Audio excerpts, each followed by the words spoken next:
Welcome, everyone, to Total Nonstop Impact Talk for Impact fans, featured right here on the TNI Network. This is Trent Law, my co-host J-Bone, and Mark is here too. Look at that, good time. Yes. It's not your eyes don't deceive you guys. Your ears don't deceive you. This is not the post show. It's post show time. This would be the Impact on Access TV post show normally, but it's the throwback show because that Impact has switch days, as you know, starting this week, they're on Thursday. So that means throwback moved over to Tuesday. That's why we're doing it here. And Mark, as I told Mark today, we're going to do it at the normal post show time because, as you guys know, everybody always forgets. Somebody's always going to show up here in the chat and any second going, hey, what happened on Impact tonight? It's like, no, nothing happened on Impact tonight. This is the Impact show. You guys missed the news. That's what happened. So it's chaotic.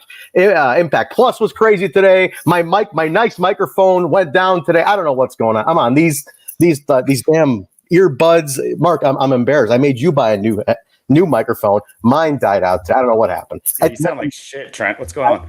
Terrible. Please don't. I'm really going to be self-conscious about that if you tell me I do. But but this works out. You know, I'll tell you why. So there's we have a special guest today, and he's been very gracious not only to wait for me while my microphone issues were going on, but to reschedule as we were kind of hyping up the move to Thursday with Impact and everything. So he bumped over to this week, and I'm excited, guys, because as this is the TNA show, we're all big old school TNA fans. Who better to bring in here than a guy who's writing a book about the history of TNA and then now Impact Wrestling? I mean, you guys have seen the tags, you guys have seen the posts on social media, the Facebook groups. There's been names that I never thought would sit down for an interview, like Keith Mitchell for 5 hours, which I'm going to ask him all about because that blew my mind.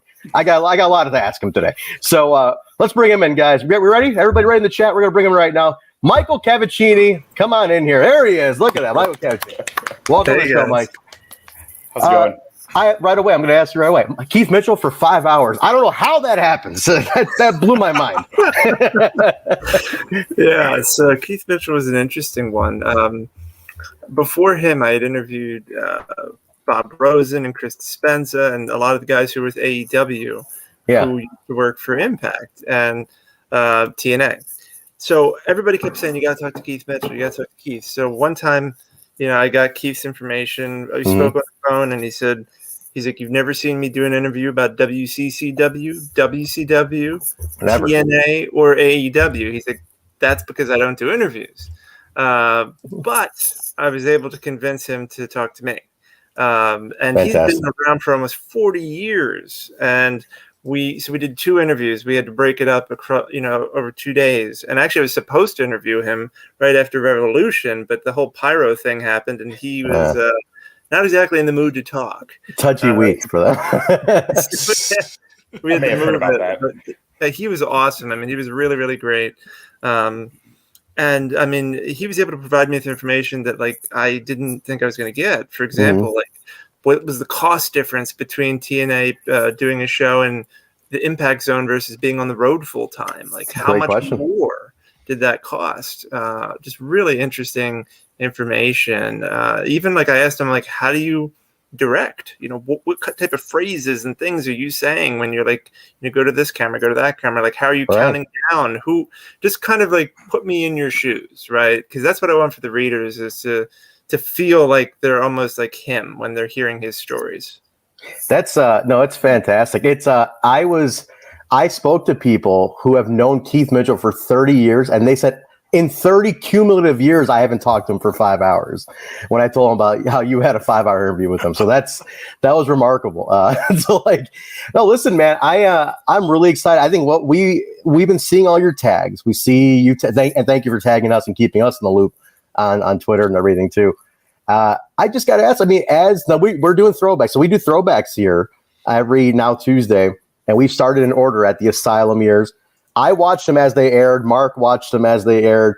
J-Bone's watching them for the first time ever as we're going through. And so we're on 63 right now. So he's kind of learning it now. Were you an old school TNA fan? Did you grow up watching it? Did you start off with the Asylum years? What's the motivation behind all of it? That's a good question. So I'm 36. I just turned 36, the other week. But no, I didn't watch it.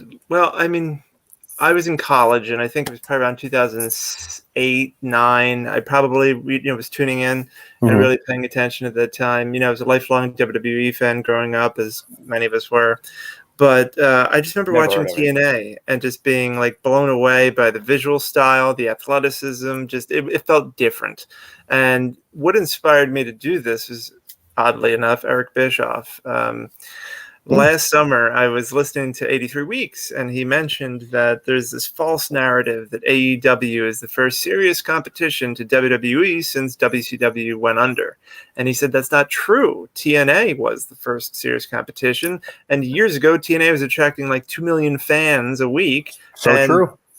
Today, any wrestling promotion would love for that kind of attention. So I thought, no one's written about this. I've interviewed celebrities since like 2012, everyone from Kiss to Journey to Barry Manilow to Kiefer Sutherland and all sorts of people, just for the hell of it. And I thought, well, why don't I take that skill and write a book that is the quality of the Nitro book about WCW for TNA? Because I interviewed the guy who wrote Nitro, Guy Evans, and I said, how many people did you interview? He said like 120. So for this, I'm probably going to do like 200. Or more than 200. Wow. Right now I'm at like 150 plus. Are you serious? Wow. And you started when? When was your first started 4 days after Bob Ryder passed away after Thanksgiving.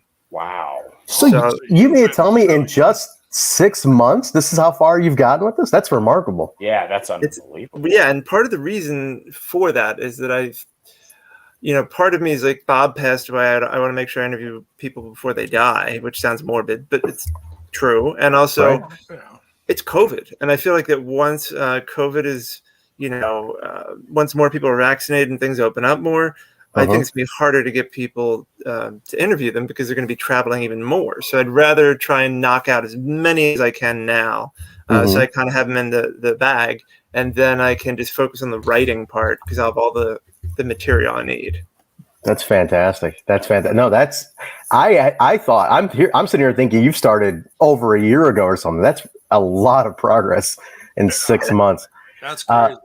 I like your reasoning though, because that's such a good point. A lot of people in the wake of AEW, it's the rose-colored glasses. Well, they're here to fight WWE and they're the only ones in 20 years. It's like, no, TNA was on Spike doing 2 million people. And like you said, they would kill for 2 million people nowadays. I mean, that was prime stuff. If you look back at the history of this company, it's one of those things where like it's almost going to take a book for like this to come out and remind people like, hey, it's enough to have a book on. Like that's 20 years old here. There's enough to fill a book, and there's tons of history, roster, crew. I mean, there's a ton of stuff to tell that never gets told sometimes, and I'm glad to hear you're doing that. That's really cool. That is really cool. I've got a question that comes right on from that. How do you even go about starting? You said you've done over 100 interviews in 6 months? That's just that's mind-boggling. Congratulations.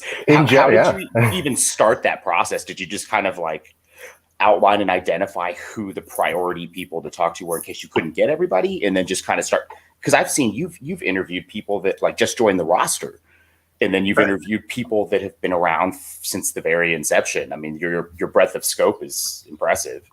Yeah, that's really a good question. So my experience is in public relations and marketing. So as a PR guy, I'm used to being like the representative for people, right?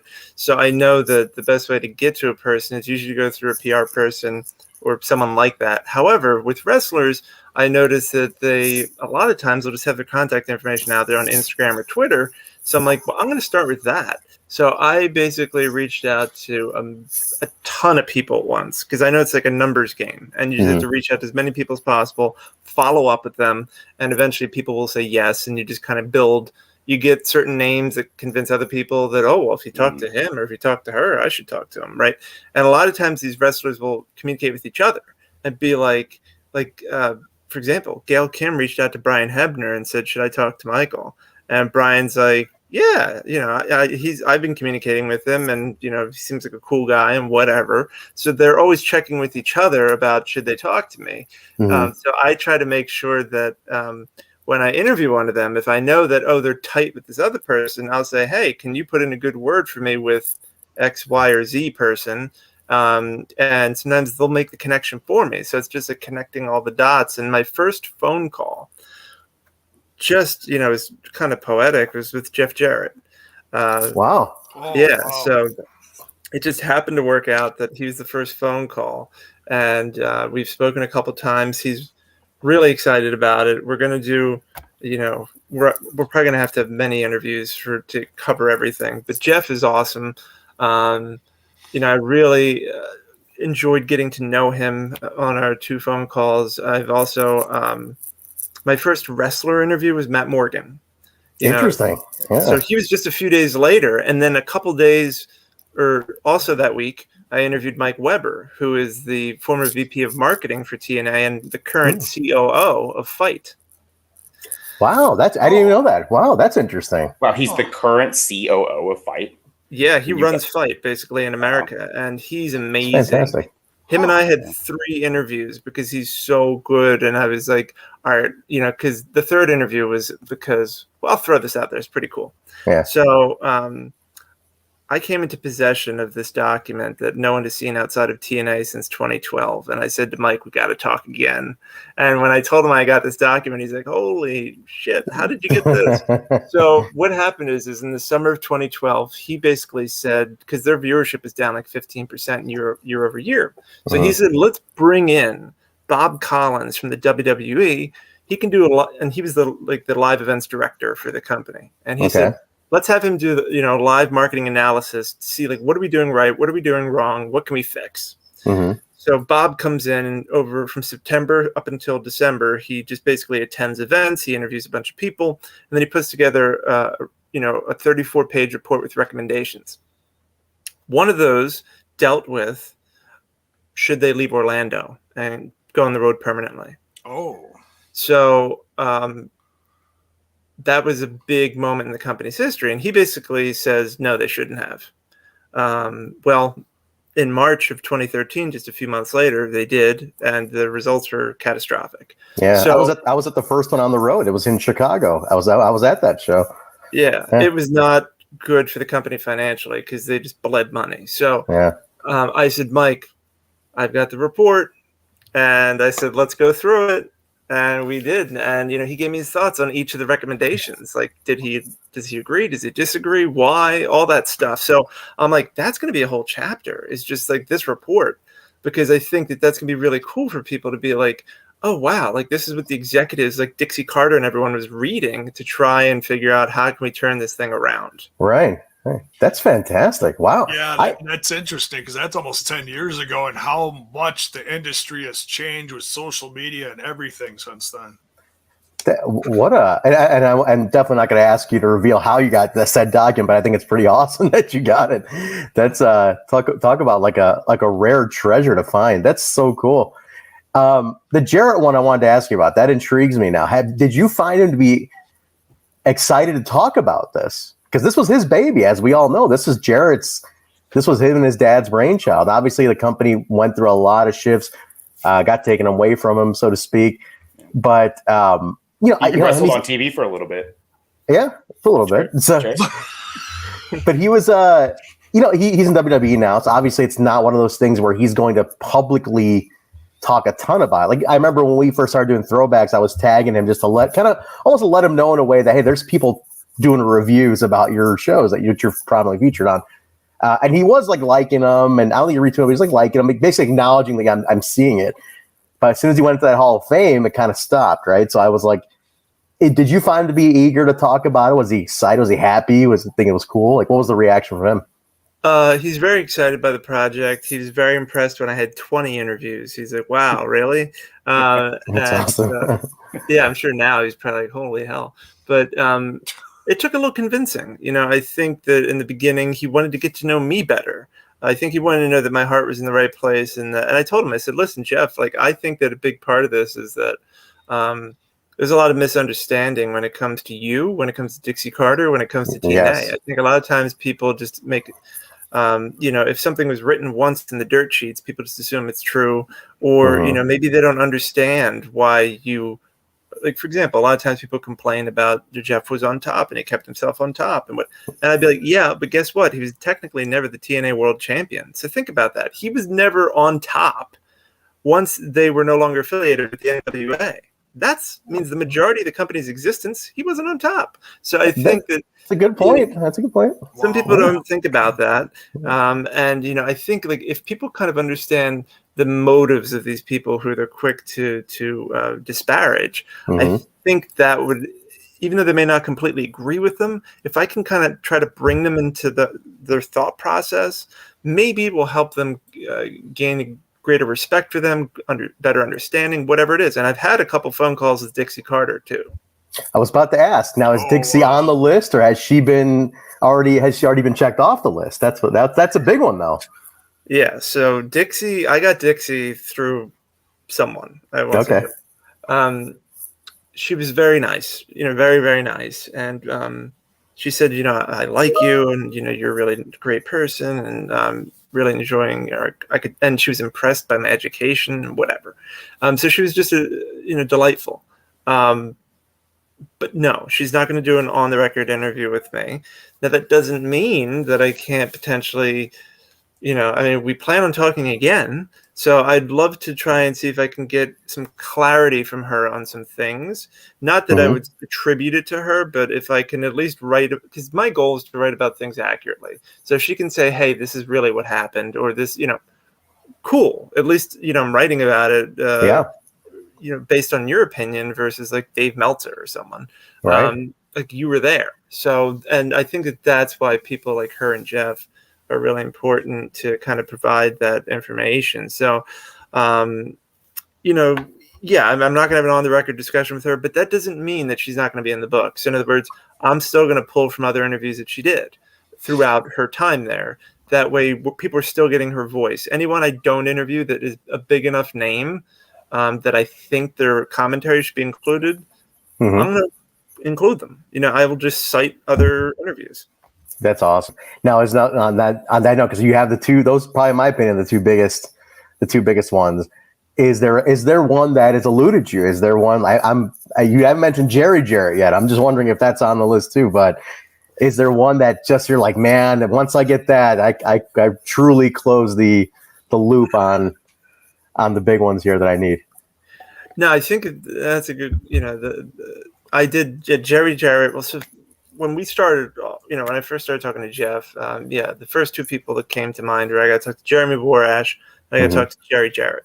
So unfortunately, neither of those are going to happen. Jeremy, I assume it's because he's working for WWE, and you know, I'm not trying to say he's not as big of a deal as Jeff Jarrett, but I just feel like if you're a certain level, like you're like, for example, Jeff Hardy texted me out of the blue to say, hey man, it's Jeff Hardy, and I heard you want to talk and blah, blah, blah. And I was like, you know, just like nerding out like some like schoolgirl. And we did an interview. I didn't have to go through WWE's PR team to get the interview because he's Jeff Hardy. He's not getting fired. But not everyone who works for WWE is going to do that because they just won't. So Jeremy Borash probably isn't going to happen.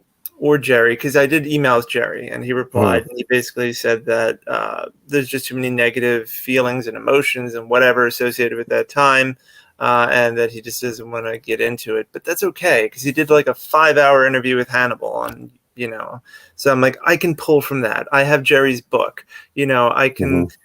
Plus, honestly, I think, you know, I mean, Jerry's great for the beginning, but I think that Jeff, again, is more key for the existence of the entirety of the company because he was there at pivotal moments. But then like Mike TNA, him and I talked this week through email. That's a huge one.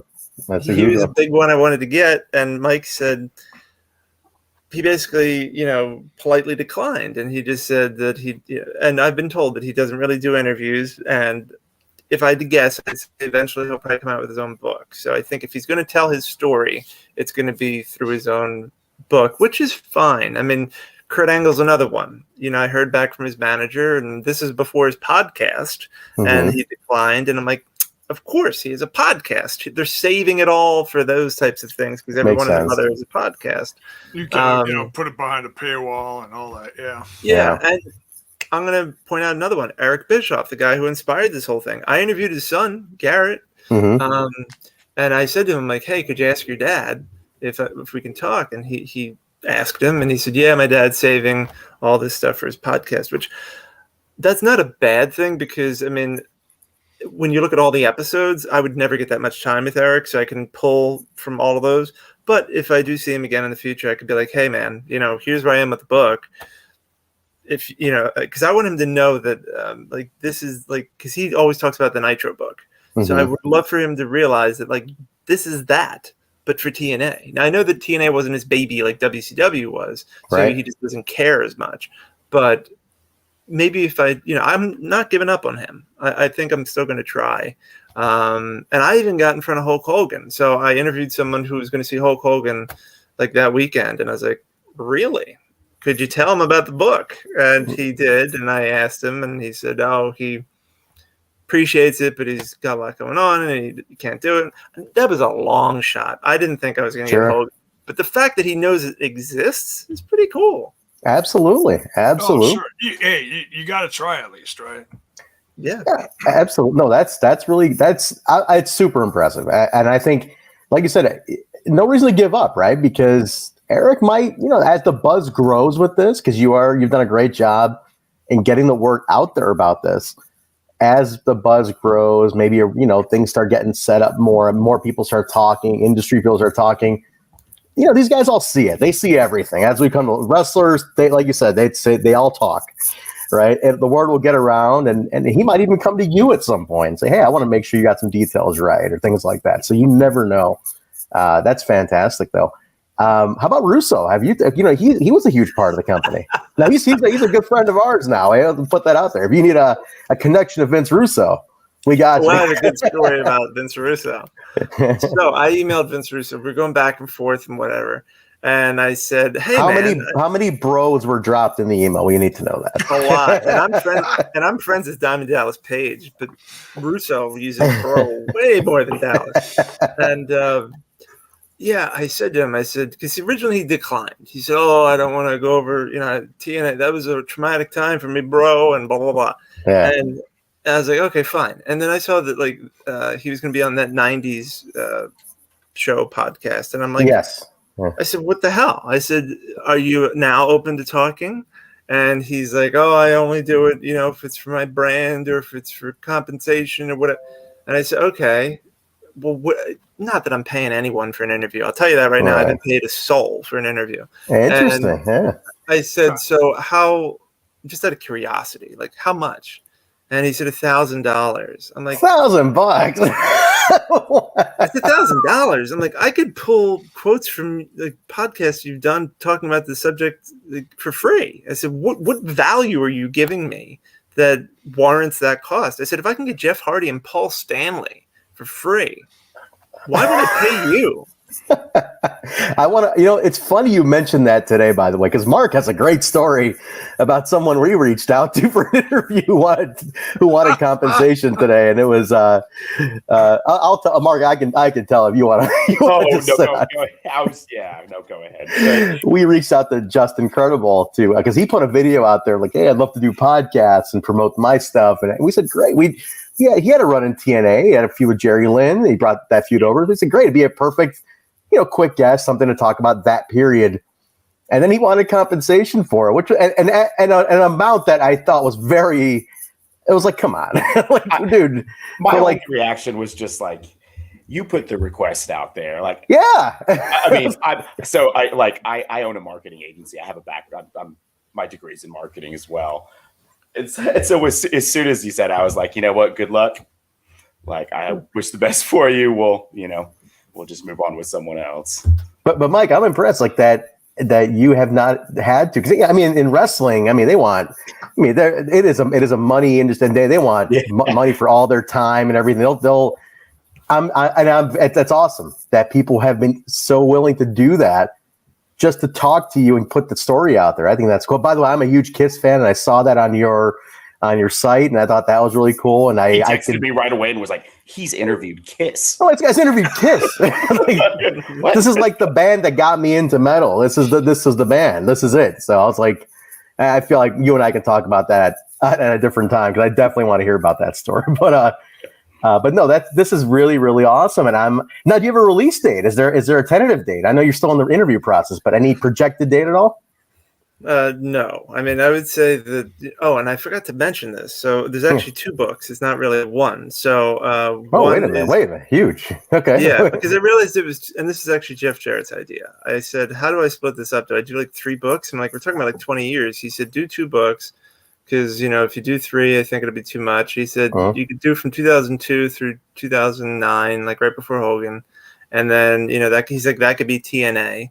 And then you could do 2010 through 2022, and that would be Impact. And I'm like, okay, that makes sense. Because they started to rebrand with. Yeah, that's actually a good split day right there. That is. Yeah. Certainly enough material. So I was like, all right, cool. So the first book could probably come out maybe by the end of 2022.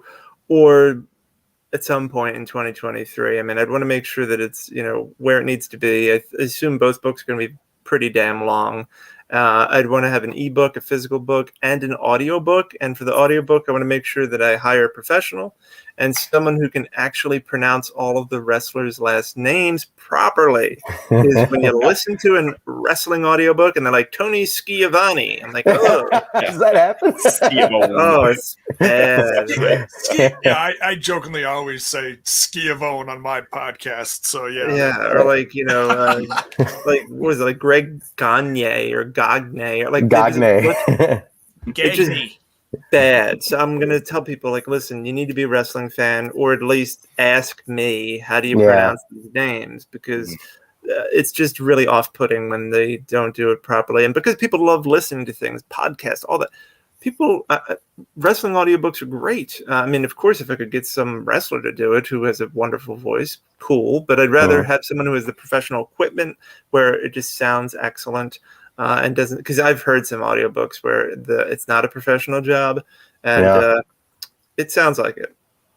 I can only imagine if the late Barry Scott was still alive, the voice of TNA. My God, could you imagine him reading this book? I would just like it would be the thing that would get me through my day, like inspire me every day. The most epic audiobook reading ever. Did you get to talk to him? No, he'd already passed when you started, huh? Yes, I didn't get to speak with him. One of my favorite interviews is with David Zahadi. Yeah, he's great. He's great. He's incredible, and he has provided so much insight into. So you're going to get a chapter about Cross the Line, that campaign.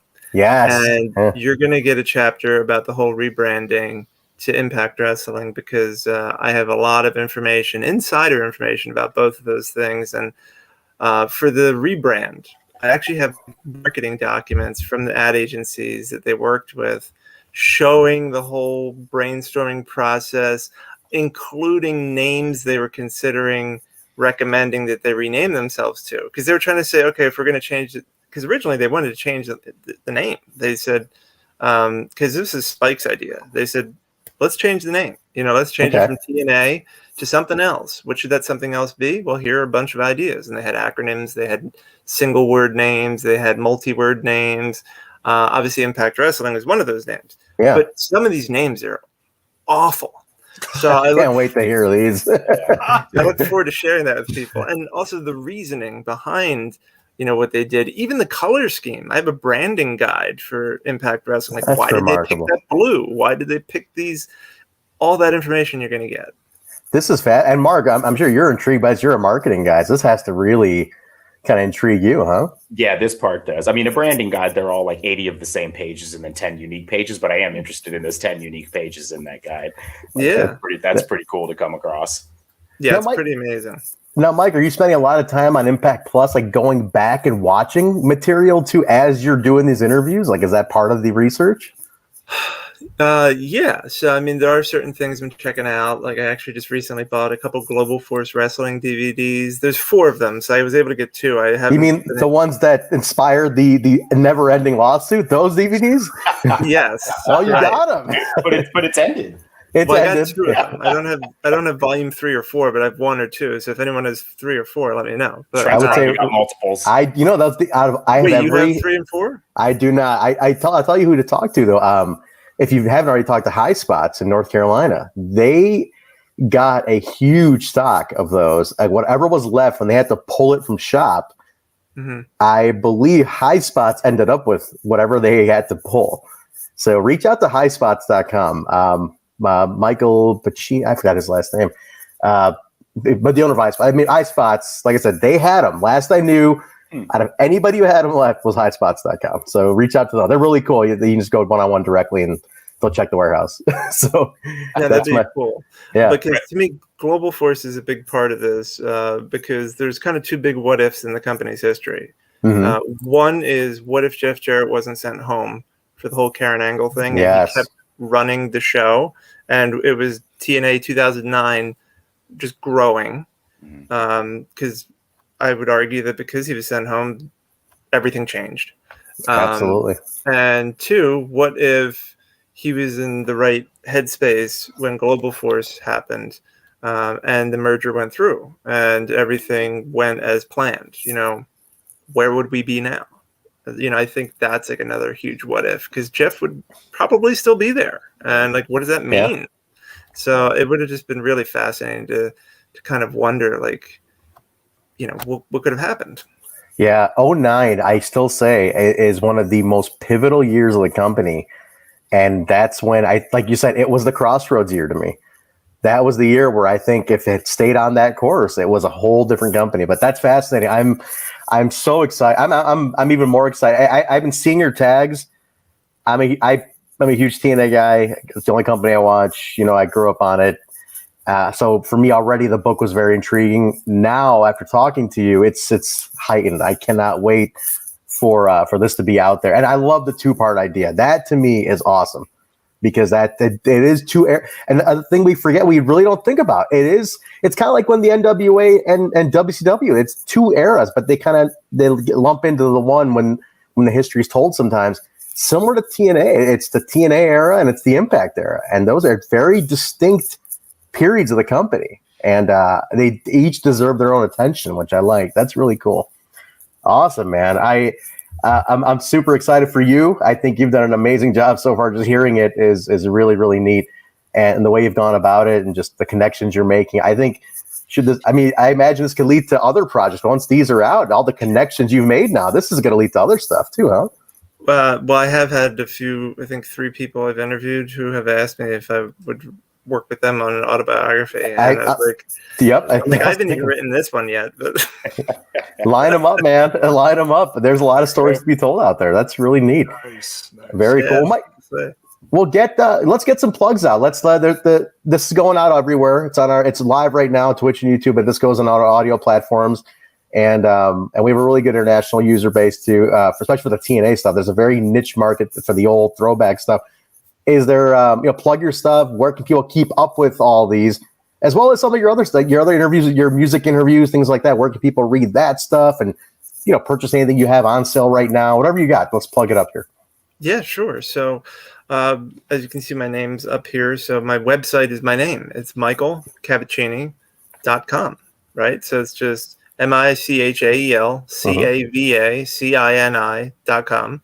And my handle for Twitter and Instagram is also there. So it's mcavacini. So follow me on Twitter and Instagram, and you'll see me share updates about interviews. And then make sure you sign up for email alerts on my website, because social media, obviously you're only going to see whatever they want you to see. So if you sign up for the email alerts, you'll get all the book updates that I post. And I probably post multiple updates every month. Like I just posted one this past week talking about how I interviewed like Deonna Purrazzo, Eddie Edwards, and all sorts of jazz and all sorts of people recently that were just incredible and wonderful.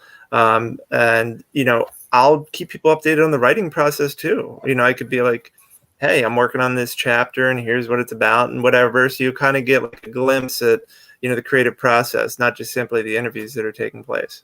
That's really, really neat. Really cool. Yeah, definitely, guys. Go sign up. We're going to put all your website plug and everything in the description of the video. So for anybody listening later on demand or on audio, check the description. Mike's link's going to be in there. Anything for sale now, Mike? Do you have any other books or anything people can pick up in the meantime or anything? No, not currently. I mean, this is honestly my first book ever. But as I stated, I've interviewed a ton of people. Mm-hmm. I've had 10 cover stories with the Aquarian Weekly. My interviews have been picked up by Rolling Stone and ABC News, and Reader's Digest published an interview I did with Lee Child, the best-selling author. And wow. so there's all sorts of, in my day job, I do writing and editing all the time. So this is something I do all the time. It's just for this medium, books, it's brand new to me. So I don't really have anything for sale. But hey, if you go to my site, and the more visitors, the more ad revenue. So go and click as many pages as you like. All right, awesome. I got one last question. How cool is Paul Stanley to talk to? I got to ask that. As a Kiss fan, as a Kiss mark, I got to ask that question.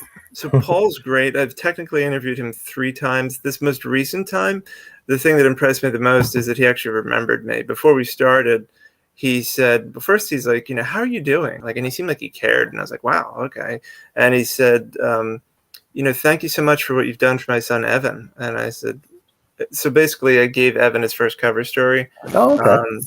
And I said, man, I'm so impressed that you remember who I am, because he interviews with thousands of people. The fact that he even, and this is not the first time that I've seen him since then, and he always remembers. And I was just very impressed by that. And he's such a kind person, and I think I can really relate to him and because he's creative, I'm creative. We creative people just want to connect. Mm-hmm. And I see.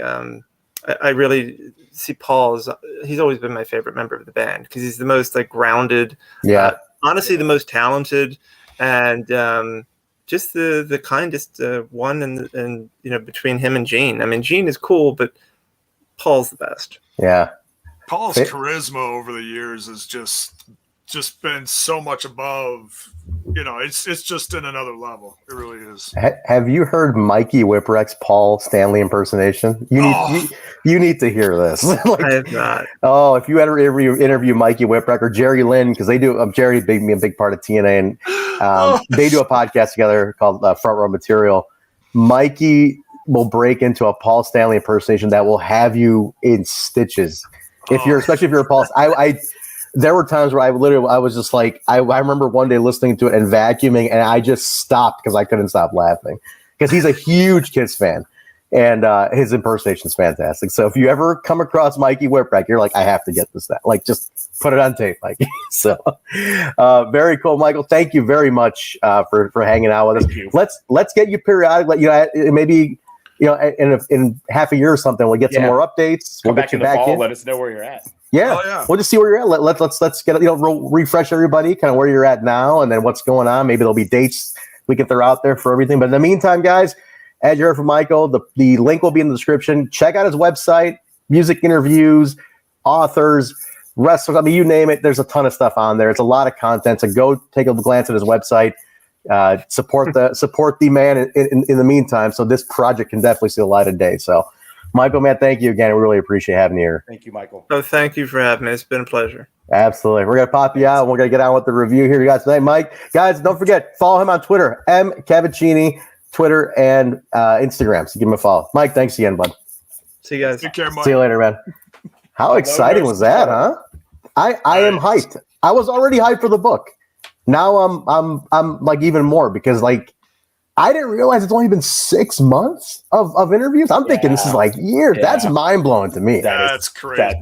That was kind of a reality check. I feel like I just heard this start to surface. The fact that he's gotten so much done in 6 months is insane. That's remarkable. Yeah. We talk about a commitment to a project. That to me is having that level of commitment to such a project. And he didn't grow up a TNA guy. He wasn't like a hardcore TNA every week viewer. This is something that he wanted to set the record on it, and something he wanted to explore and turn into something. So that's I'm very excited about this. Actually, this is really neat, and just knowing that what got me more excited was knowing that people were not charging for it. They were eager to talk about the history of the company. That's really neat to me, right? They want to talk about it. That's awesome. So. Very cool, guys. Definitely support the project. As soon as it's up, I'm sure there'll be something. Maybe a publisher. Maybe he'll have some incentives, Kickstarters. Who knows what can come of it? But definitely keep up with the project. I'm sure there's more names to come. He's talking about at least another 50 people. So I can only imagine who that's going to be. Wild. Like 50 more people to interview. Like, who the hell else is going to be on this, right? But too bad he couldn't get TNA. Like, that's a bummer. They couldn't, like, TNA wouldn't do it. You know, that's like some bigger names like that. That's because he's such, we talk about him so much on here as far as him being such a pivotal person. Like a real heart and soul, it seems like, of the company, someone you really identify with. But yeah, that's pretty awesome. So again, I hope my mic is it decent? It's not my normal mic. I just don't know what the hell's going on. Am I okay? Am I passable? It's pretty horrible. Oh, come on, Mark. We'll let it go tonight. I'm serious. I'm very self-conscious about this. I mean, I keep hearing like. Oh, really? God damn, man, that sucks. Here, I'll just do this. Chat, give it to him. Let him have it. What if I leave it right here? You still hearing all the? No, I do this? No, it's gone now. Like I said, you're just gonna have to shave shave your whole head. You'll be fine. I'll just hold it like this. Before I came on, was this a discussion already? Well, I told him I was panicking. I set up a whole new rig here. I got my new monitors set up, and I running like a split box thing, and I got my mic going through it, and it's like it was just fine today. I don't know what happened right when we went to start, so I was late to start. So I don't know what's going on here. So it was, but anyway, let's jump in, guys. Episode number 63 of NWA-TNA. 63 weeks of this. There was some issues with Impact Plus today, and I tweeted. Don't say. No way. Yeah, I guess I started somewhat of a shitstorm, but it wasn't just me having the issues. But I would go so far as to say you didn't start a shitstorm. They've started a shitstorm by not getting this fixed. Yes, after years. Like, I love this company. I prop this company up. I spend a lot of time cheerleading this company. That app is bullshit, and it needs to get fixed. Oh, it's an investment in your personal time and entertainment. Absolutely. It's disrespectful that it's still like this to the fans. I'm tired of sugarcoating that shit. Yeah, I especially you're paying for it. I'm paying money twice for it. And the thing is, and it started working later on. It was a little. I was able to get it to go, so I was able to watch the episode today, thankfully, before tonight. But if anybody's still having issues, my thread's gotten a lot of action. So if you want to put it on the thread, I tweeted Speak up. It's time to speak up about it. Speak up, yeah. And it's time to speak up seriously about the app. Like, I don't care if I get heat for this. This is bullshit, and it's highly unprofessional. It's embarrassing, and it's a joke. And as a fan of the company, it makes me ashamed that this is what I'm pitching to people to go out and get involved in this product, and it doesn't work 90% of the time. Yeah, and it's the whole site. It's they need something really solid as a site to be the piggyback of Impact Plus, because right now they got everything just lumped in together. Everything, you can get everything off of one site. I really feel like Impact Plus, the thing that you're paying for, needs to be its own entity. I feel like it should be something secure by itself, especially if you're investing in it. Yeah, I'm embarrassed. I'm embarrassed that I've been defending this app for a year. You can go get an app for fucking nothing now and get developers to work on your shit. Like, I just, when I saw your tweet, it just I was livid because I'm so tired of this conversation every month. Like, we put a lot of time and effort into pumping this app up, into getting people to go to this. I've had people contact me on Twitter and say, hey man, I tried Impact, the app doesn't work. I'm not coming back. People that I've been working on trying to convert from there were people today. I saw people today who said they canceled because of this. And it's like, we don't want that to happen. I don't want people to leave this. And it's like, like you said, we're every Thursday, all this show is literally pumping the app.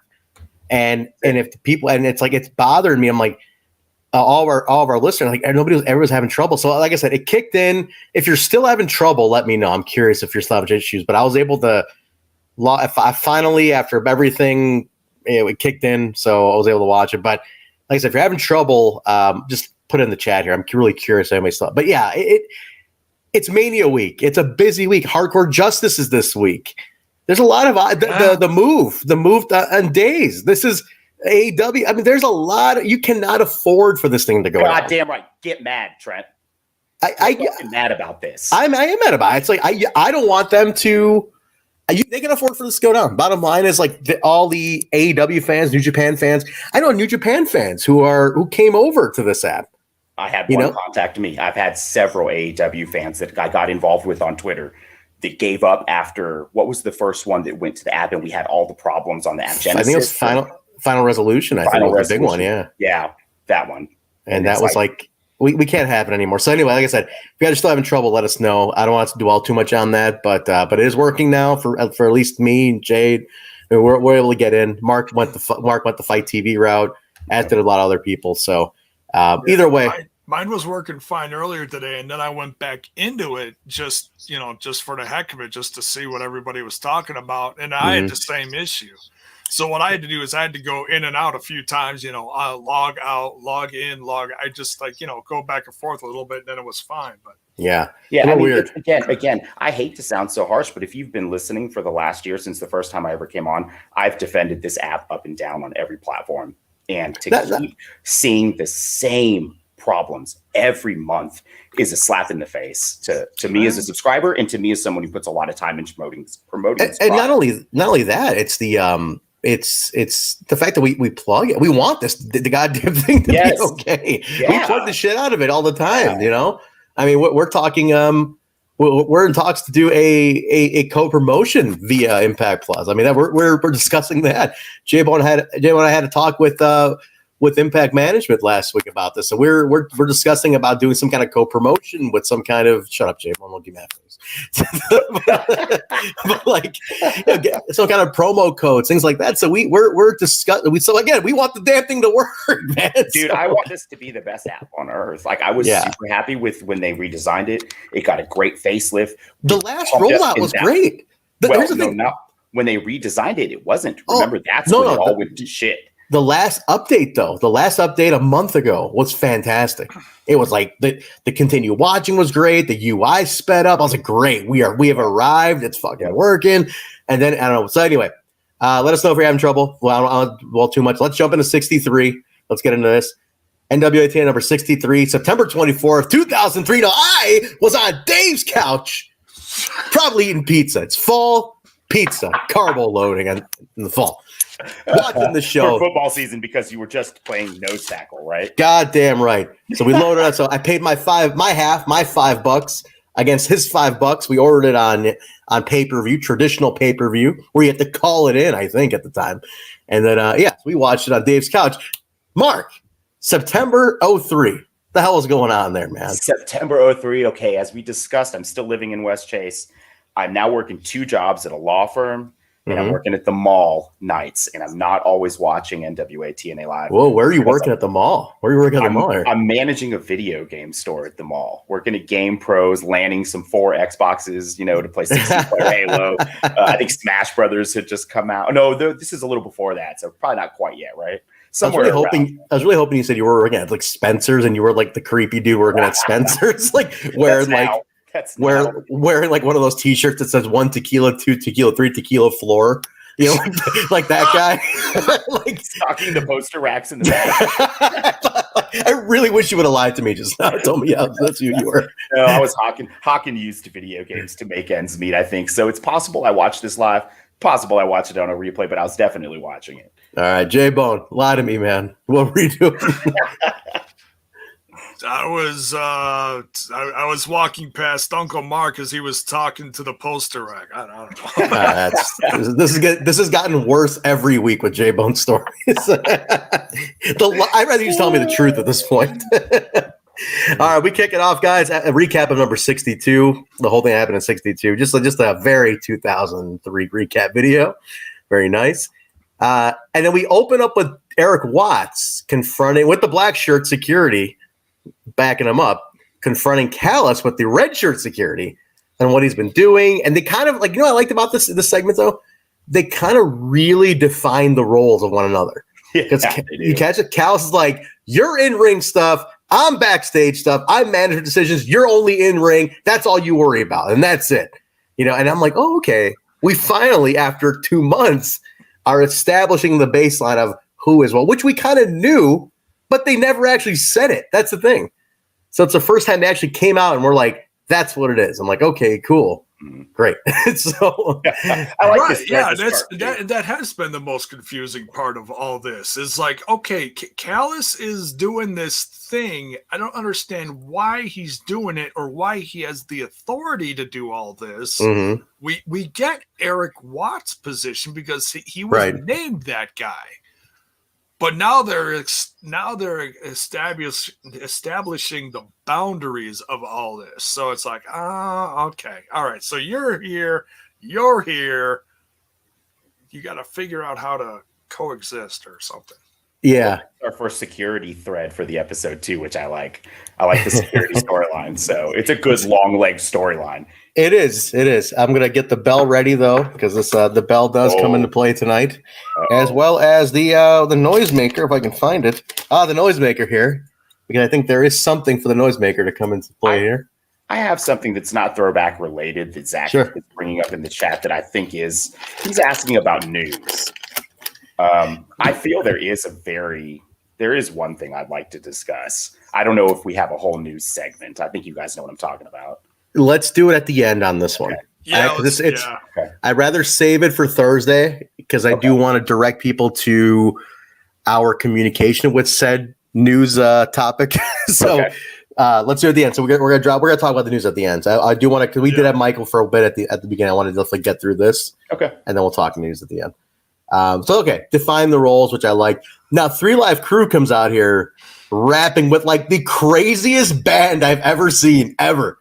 I wrote down there were mariachis, there were punks, there were glam, there was soul and metal. And then Disco Inferno comes out. So you even get Disco in here. Disco, Diamond, and David Young. Yeah. David Young come out and attack him. And so randomly right away, I'm like, David Young. Like, what the hell is he doing here, right? But I love, again, TNA being the genius that he is, right away tells us that Swinger had to have an emergency appendectomy, so the Pizzills and the Rizheads got to him. That's got to be a shoot too, right, Daddy? That has to be that's a shoot, Daddy. We can ask Swinger if we ever get his connection to work. We can ask him if that was a shoot. Let's not try that. That was another rough one. Ooh, that was a rough one. But that was worse than the app. Swinger that was, and we went on with that shit for longer than Trent's marriage, trying to make it work too.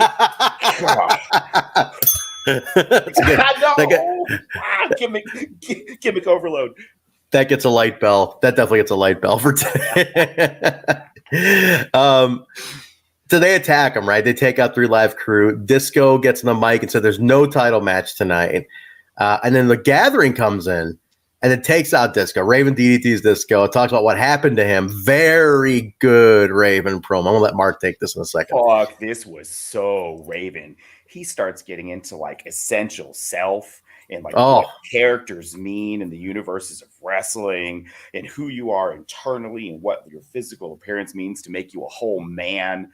And he's just getting like so Scott Levy Raven on your ass. I love this shit. I just wrote down absolutely killer promo and a couple of things. He talks about what else? Shit. Oh, while he's doing this, all I could think about was that recently Jim Ross confirmed that Raven was tanked in the E because McMahon didn't see him as a star and didn't think he had that quality. And as I was watching this promo, all I could think was, what a dumb shit. Like this. And the thing is, this isn't even a memorable Raven promo. This is just another fucking Wednesday or whatever for Tuesday for Raven. Seriously, man. It's memorable because it wasn't that like euphoric, poetic, like he always does, like some like deep thoughts with Raven. It's always deep thoughts. Yeah. This was all about him. This was look at me, look at what they've done to me. I can't believe this happened. And the big focal point that I took away with this was I always thought I was the guy that could never be hurt. And these guys hurt me, and so this is really starting another chapter. Like he's in the middle of talking and explaining how he's feeling about this new persona of his, no hair, but it's bigger picture than just no hair. They really got under his skin, literally. Yes. And And this even sparked a Raven chant. Like the crowd was like, oh, crowd goes nuts here. They go nuts about this. They loved it. I wrote down, crowd is super hot, ultra baby. Like I literally, like they were like, he went babyface right here is what it seemed like. But like, when was he not this over in the Asylum? Every time he comes out.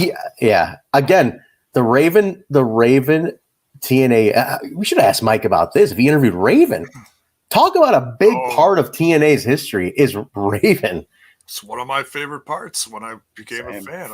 I was Raven because he was so unique and different, you know? Yeah.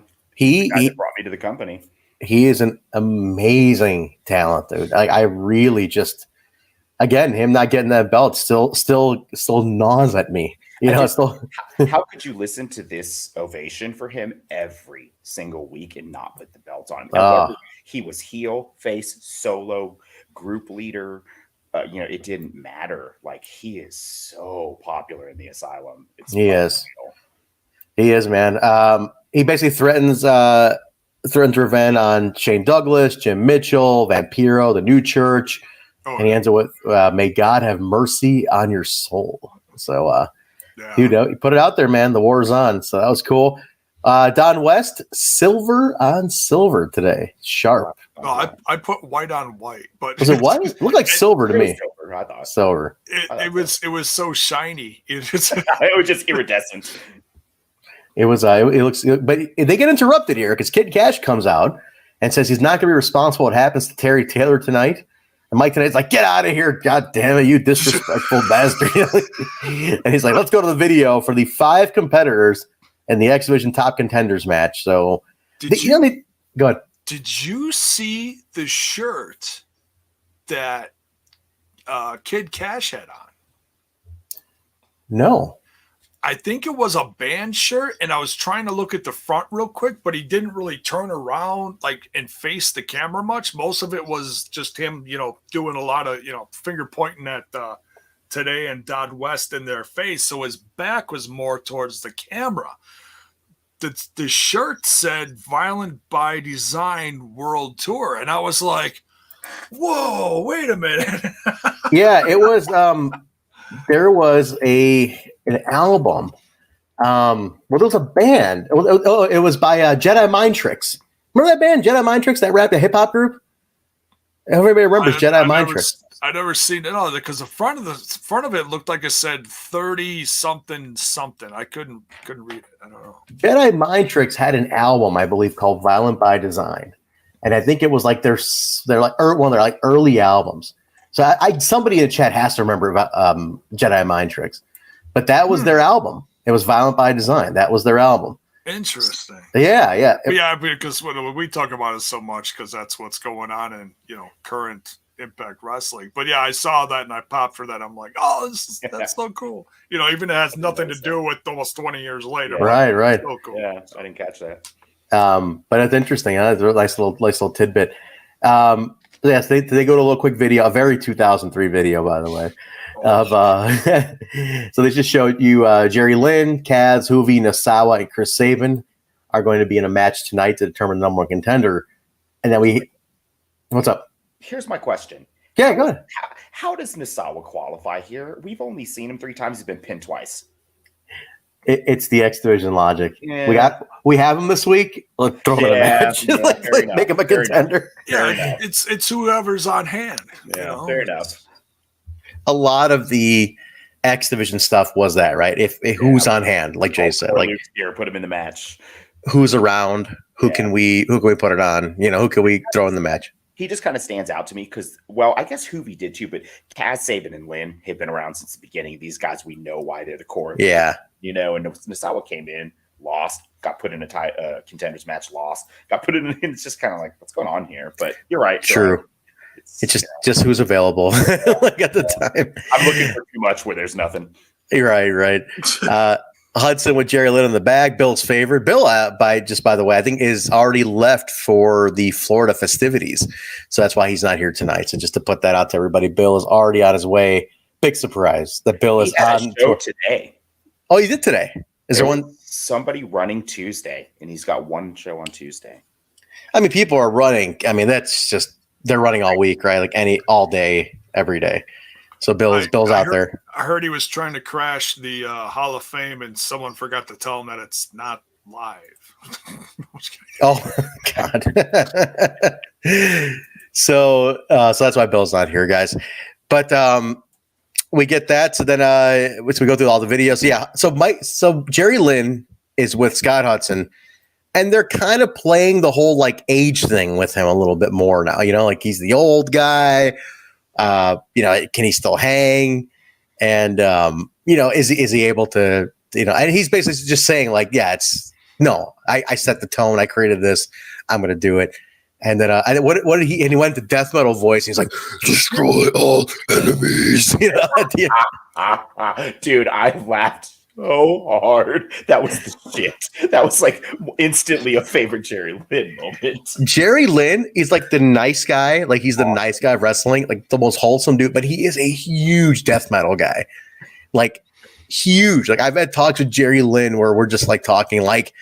I'm talking the grimiest death metal you'll ever hear. Like just, I mean, he's into some wicked shit. But then he's like, hey guys, gotta get going. Gotta work on the garden. Be right back. You know, plant tomatoes and shit. It's like, what the hell? That's a shockingly good death metal voice. I popped so hard. I was laughing my ass off at that. That ruled. I was writing something down in my notes while it's just kind of like, okay, they're just talking back and forth. I'm just going to listen to it. And he did that, and I did this. It was awesome. I just kind of jumped back in my seat, like, what? You know, I'm like, that's awesome. Hold on, rewind. Jerry Lynn fucking rules. Jerry Lynn's awesome. He's one of greatest. We go right to the match after that, though. It's Kaz NOSAWA, Juvi, Sabin, Jerry. It's an elimination match, but they kind of didn't clarify prior. But I like that. I did like that it was an elimination match because it made a really fast pace. Yeah. Did anything? Okay, I wanted to ask you this real quick. I think Jerry looked great off the bat. I wrote down in my notes. They kind of phased out the Callis storyline really out of nowhere. Like, was there closure to the Callis story? Because Mike today does mention, he's been busy with Don Callis the last couple of months fighting Don Callis. But did they kind of, was there closure to the Jerry Don Callis thing, or they just kind of drop it and move him out? I think it's just migrating more towards Erik Watts. Like big picture, it's still there, but now it's more focused on the two heads here. Last I remember, Don suspended Jerry after his match with Just Incredible. Right. And then Jerry he took out the red shirts, didn't he? Was that the last thing I remember happening? And he like took them out and that was it? Maybe. Something happened. Yeah. That sounds right. But here's the order of elimination I got. By the way, the Juggalo fandom and the Asylum was out of control. ICP. They were fucking crazy because NOSAWA's he's a Juggalo. He wrestled for JCW and whatnot. He was their champ at this time, right? Yes. Yeah. And he's repping the Hatchet Man and all that stuff on his tights. But like, they start booing when he gets eliminated by Juvi. Like they're like, boo, fuck you. And it's like, what? I'm like, they're still. Huh? Good. I was gonna say they're probably pissed because Juvi's not selling. I loved Juvi as a kid, but I will tell you, watching him back now is a little bit different. He doesn't sell for shit, man. He gets up after almost everything. And like, it didn't bother me when I was younger. It's not bothering me now. It's just through different eyes. Yeah. You know? It's weird to watch him in this match and just see how little he's selling for these guys. And it's like, God damn. You know, it's funny. We comment on today's generation not selling properly. Like they just got to bounce up and they just do whatever. And it's like, you really look back, like this shit started back then, honestly. And like guys like this were not doing it as great either. And that was exactly the thought that I had, right? Was that it stood out so much because if you watch a match now, it might be, I'm not going to name anybody, but you might see 4 guys wrestling like this. But back then, Juvi was the only guy in the ring kind of really no-selling and like popping right out. And so it just kind of looks, maybe that's why I liked him so much back then, right? It was different. Could be, man. This was so fast paced by everyone. I didn't even notice that. But man, yeah, he really stood out. I mean, I love all these guys, but Hoovy, man, I really appreciate Hoovy's run here, and this is right before he went up north and did the Mexicools thing within the next couple of years. So, and I was reading up on that a little bit, but yeah, God, I love this Hoovy because it reminds me of, I mean, all the WCW stuff that I watched back 20 plus years ago is all super, it's all a blur to me now. I don't remember a lot of it, but I'm watching this and I'm just super appreciating this because I know used to watch, Jericho versus Hoovy versus Mysterio versus Psychosis, all this stuff. I loved it. He's very talented. I will say that, and he's really cool. He's actually a really cool guy. Like we brought him in AAW a few times, and he's super cool, man. I was fortunate enough to hang out with him a bunch of times, and he's like a really cool dude. And the juicy thing is a shoot. I think I've said that before. Like everything is juicy. He's like, it's so juicy, like oh this is, and I'm like, it's ironic when you're talking about a steak being juicy. I'm like, yeah, it should be, right? Like it is juicy. Technically, but everything was juicy. Like, hey, it's so juicy. This is juicy. I'm like, oh yeah. And he's still. And this is like 20 years after. Oh yeah. He's still doing this. He's my age. Yeah, he looks great. Looks great. Still ripped, man. Good dude, man. Good dude. But order elimination. Let's go down this really quick so I can put it out there. So Hoovy eliminates NOSAWA. Sabin eliminates Kaz. Jerry takes out Hoovy. At this point, Michael Shane's on the ramp watching. And then Shane, okay, so now at this point, Shane gets involved, right? Does he go after Sabin right away here first? No, he misses him, right? He went after Jerry and hit Sabin. Yeah, okay, I missed that. All right, so he went to Jerry, hit Sabin, and then Jerry kind of stopped him when he went to go after him, and then he cradle pile driver Sabin. Jerry wins. Crowd does go nuts here, though. Crowd does like Jerry kind of getting right back here, which I think he needed. He'd dude, Jerry for the last 3 months at this point is just kind of like the everyman, I think. He's just kind of they're kind of utilizing him where it's like, hey, we need you to help establish Callis. Okay, cool. Yeah. Here's a month with Callis. Yeah. Let's put you in the Justin Credible. The Justin Credible thing was cool. Like at the end of it was cool. Yeah. But it's like here's something you're familiar with. It's easy for you to do. Throw you into that, So he's been so now it's like, okay, reset. Back in the X-Division, I like where that ended up. Give him something with some meat on it. Yeah, for sure. Scott Hudson with Mad Mikey and Shark Boy. Mikey's in a SpongeBob outfit. And he's like, what are we doing here, Jaws? What the hell's going on here? Gosh darn it, my son of a bitch. And then out of nowhere, he's going by ECMO. So this is Jamal, right, from the three count. What was it, Jay? What the hell is that? 3 minute warning? 3 minute warning. Yeah, it's ECMO Fatu was one of his names. Yeah. Well, he comes out. He rolls like a road case to Shark Boy, and then just smashes the case. He just turned him into a can of tuna. Siaki comes out, takes down Mike. He's like, "Here's your respect," and he beats them both down. So that gets announced for next week. Now that match. Man, is that going to be the last Mad Mikey match? We're in September. Yeah, it's getting close. We're about close. I think maybe one or two more tops. He dies in November of this year. Yeah. So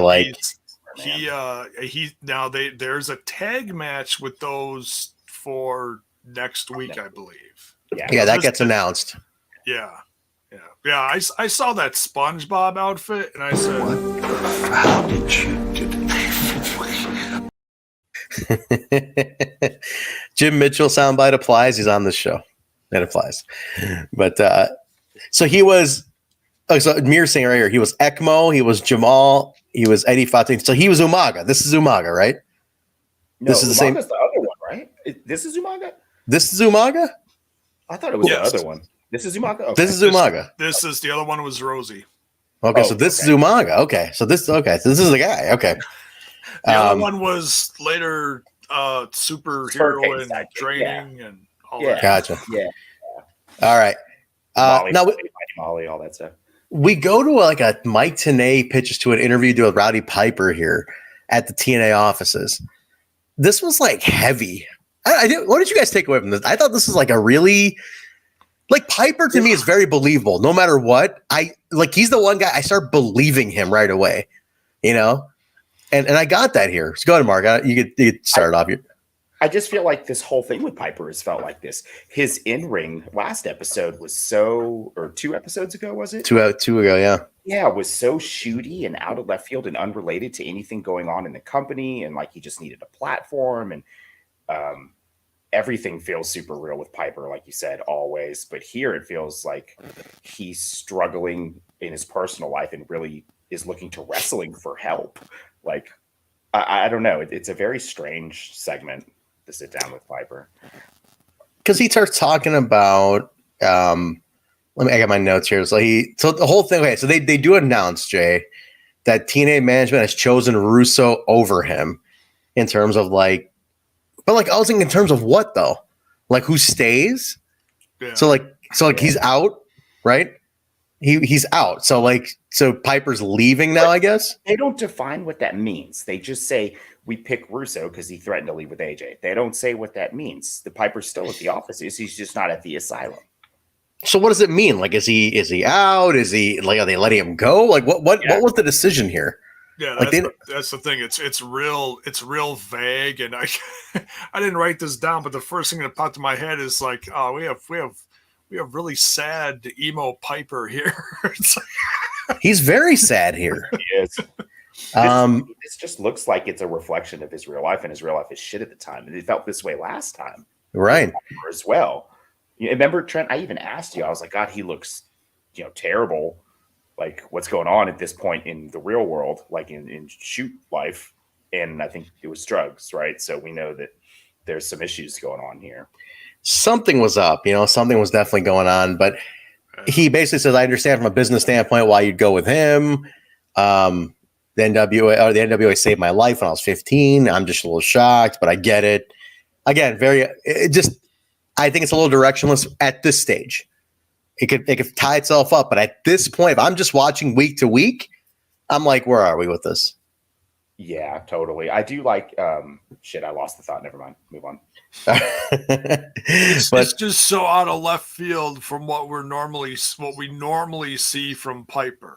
That's why it's so. Wait, what? What are we doing here with Piper? Yeah, it's a little weird. So we'll see. It doesn't fit into the rest of the show as a whole. Every show feels kind of like it's written as the show, and then there's the Piper piece. Well, RK's got a good take on it. And by the way, Zach, yes, I am drinking out of a real glass. I'm drinking water out of a pint glass, which is great. You fancy. I'm a fancy guy. But no, RK's got the great take here. He's saying wrestling. He's saying basically it's like wrestling is his life, and it's being taken away from him. It's because they're going with the other guy. They're letting him go. So okay, so now I want to see it tie up, right? Like where do we go? So patience week to week. So Callis is in ring, and I love this. I love the transition here. Callis is in ring, and they go right off what we just saw. He's explaining it further, like he's addressing what we just saw on tape, which I thought was a great way to transition that. He said it's a tough decision to make between Roddy and Russo, but he chose Russo, and he's banned Roddy from the asylum for life. And says he did it for the fans. Calls out Jeff Jarrett for putting his hands on him, and says he has an announcement. And he's about to say Jeff Jarrett. He's about to basically go and say, Jeff, I got 4 words. Jeff Jarrett, you're and then Erik Watts' music hits. At this point, Mark texts me and goes, "This is terrible. Erik Watts' in ring is terrible here." But let me set this up just a little bit more. Watts comes out and he interrupts them. So he's got black shirt with him, Rick Vaughn and Rick Santel. Or is it Rick? Is it Rick Santel or is it? Hold on. It's Rick Vaughn and Chris Santel. I want to say. I forgot. Hang on. I wrote Rick and Rick. No, Chris Vaughn and Rick Santel. That's what it is. There you go. Yes, Chris and Rick. Vaughn. Okay. Yes, Chris Vaughn took the beating. Rick Santel came in. Yes. So they basically come in. Rots and he calls him Don Cal ass. But he says so basically.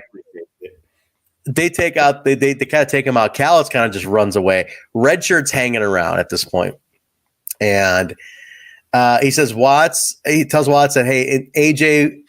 He says he'll get him in 30. He tells Jarrett. He's going to get AJ in 30 days. 30 days, he'll get a title shot. But tonight he gets Chris Daniels. And then he tells AJ, he's like, you're going to get Dusty in a bunkhouse brawl. And he goes, Glenn, Young, and Diamond, you're going to get 3 Live Crew for the tag team titles and a 6-man. And then he says, Raven and the Gathering, he sets up against a New Church and Shane Douglas in a 6-man dog collar match. And then he announces right at that point, red shirts and black shirts have to go at it right now. Yes. Fuck yeah.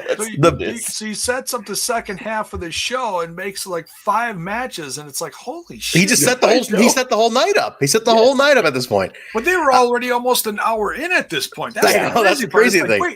Wait, what are we going to have? 10-minute matches? What are we doing here? This is segment 9 from what my notes say, and now they're announcing that. So, but here's the thing. The discrepancy between red shirt and black, dude, Northcutt and Ryan Wilson literally look like grown ass men about to beat up children with Chris Vaughn and Rick Santel here. Like it looked like little kids. It's funny when I was putting the description of the video. Got it off of the fandom site is where I copied it from. Yeah. And actually, I changed it. It originally said midgets versus red shirts. I was like, come on.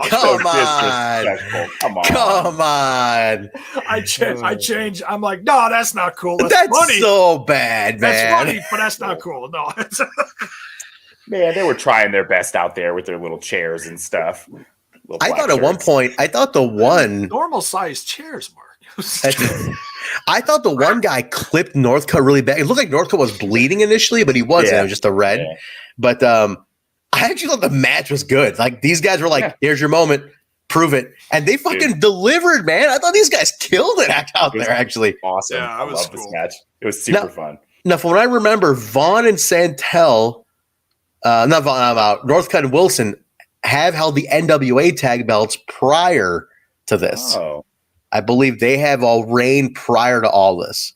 So that's they got a little experience, but I still can't get over Kevin Northcutt not being a bigger star. That guy had everything it took. Like facial expressions, promos. That dude had something, man. These guys they look like beasts. I mean, they remind me of what what the hell is that guy's the genetic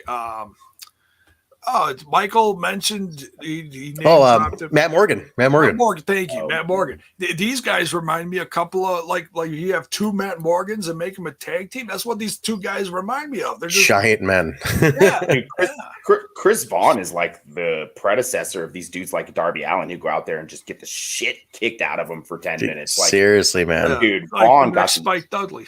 Yeah, dude. So Chris Vaughn got the shit kicked out of him for like the first 7 minutes of this match or something. Took a beating. God, it was. Now I hated the ending though because like Watts comes in and then choke slams Northcutt, which right off the bat to me it's like okay, I get it that Watts is a big guy, but Northcutt's a giant as well.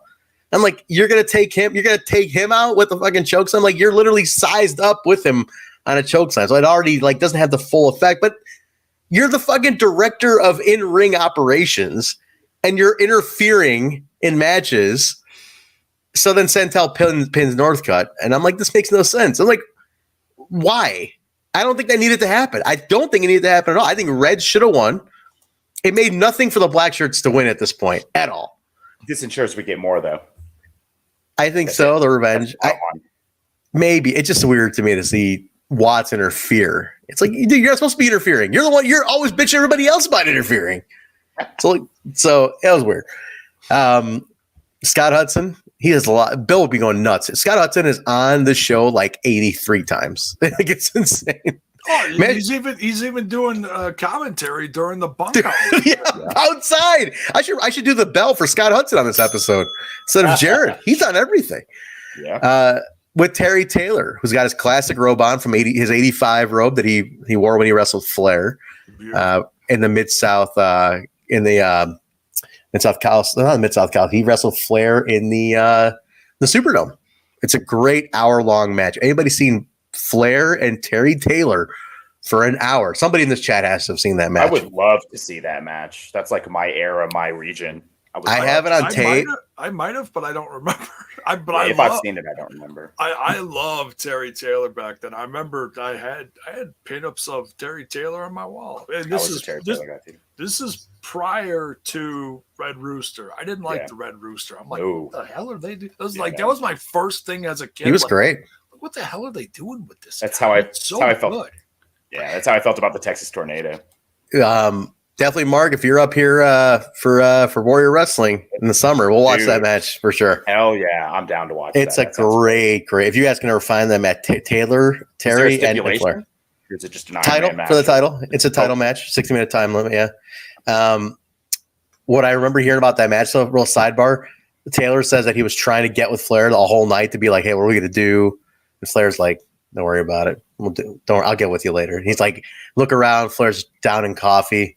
At one point, he's taking a nap, and he's like, "It's my biggest match in my career." I'm like, "What the fuck, man? I can't connect with Ric Flair." Yeah, Ric Flair's like, "Don't worry about it. We'll be fine."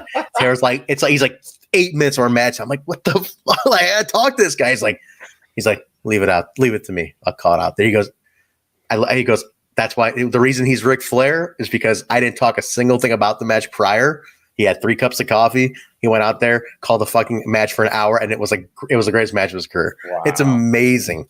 Like it is it's like a pristine match. It really is it's a perfect match in my opinion. Dead Punk saying Taylor vs. Arn Anderson's another good one too. It just the guy can go. Are those both Mid-South matches? This was a Mid-South match. I don't know about the Anderson one. I'm guessing that's NWA. But great match. But anyway. So he basically talks about I'm 48 years old and I have to stand up for myself. Kid Cash is not going to get one up on me. So he's 48 at this point. This is nearly 20 years ago. So Taylor's closing on 70 now. And I think he's back at the WWE, J-Bone. Is that correct? He's been with them. He was he's back and forth. He was TNA, WWE, TNA, WWE. He went back and forth like 6 times. Well, I know he was like part of their FCW that turned into NXT. Yeah. And I'm assuming that he's still part of the NXT in some way. Maybe he's not, maybe he's phased out of it, but he was like 10 years ago. He was a big part of that first NXT group in the first few years of it. Yeah, I know he was definitely, I think he's still down there. He might be.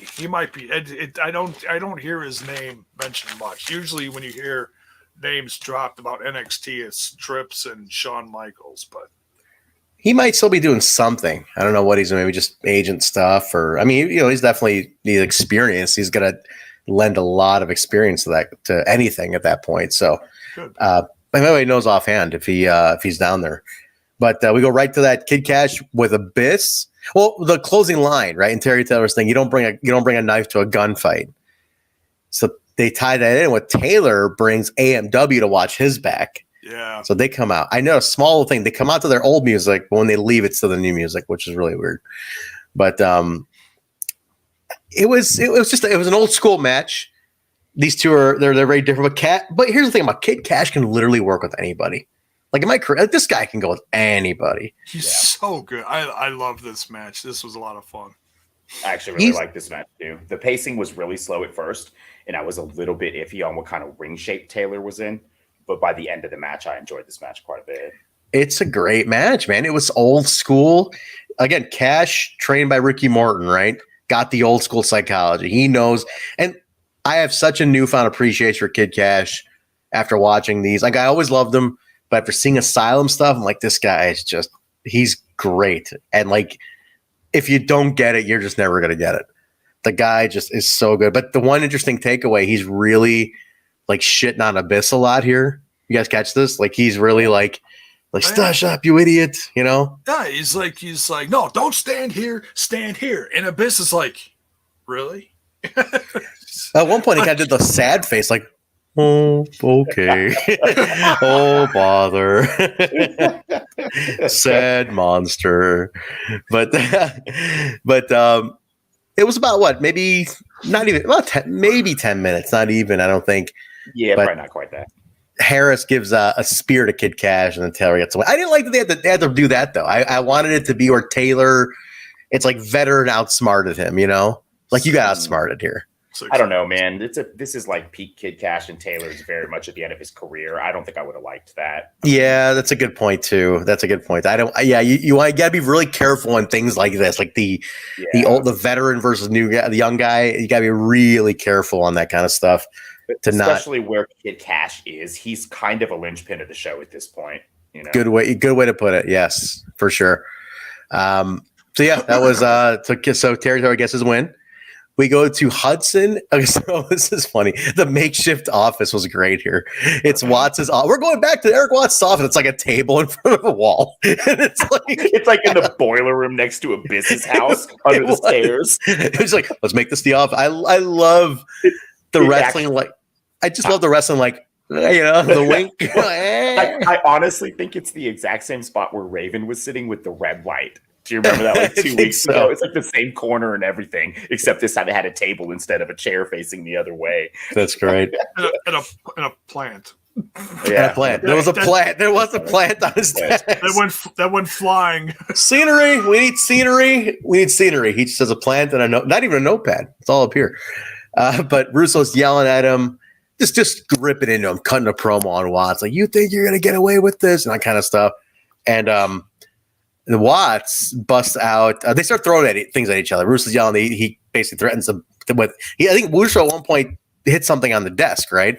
And then Watts throws the plant at Russo, and then he uses the line from the Warriors where he goes, "I'm about this close to taking that bat and shoving it up your ass and turning it into a popsicle." So I was like, "That's from the Warriors. That's from the Warriors." That's what that was. That's funny. That's from the Warriors, man. My favorite movie. What's with Russo and the baseball bat? Like he takes a swing, he knocks something off the desk. I felt like he was almost gonna swing too far and hit the cameraman behind him. I was like, "Jeez, Louise!"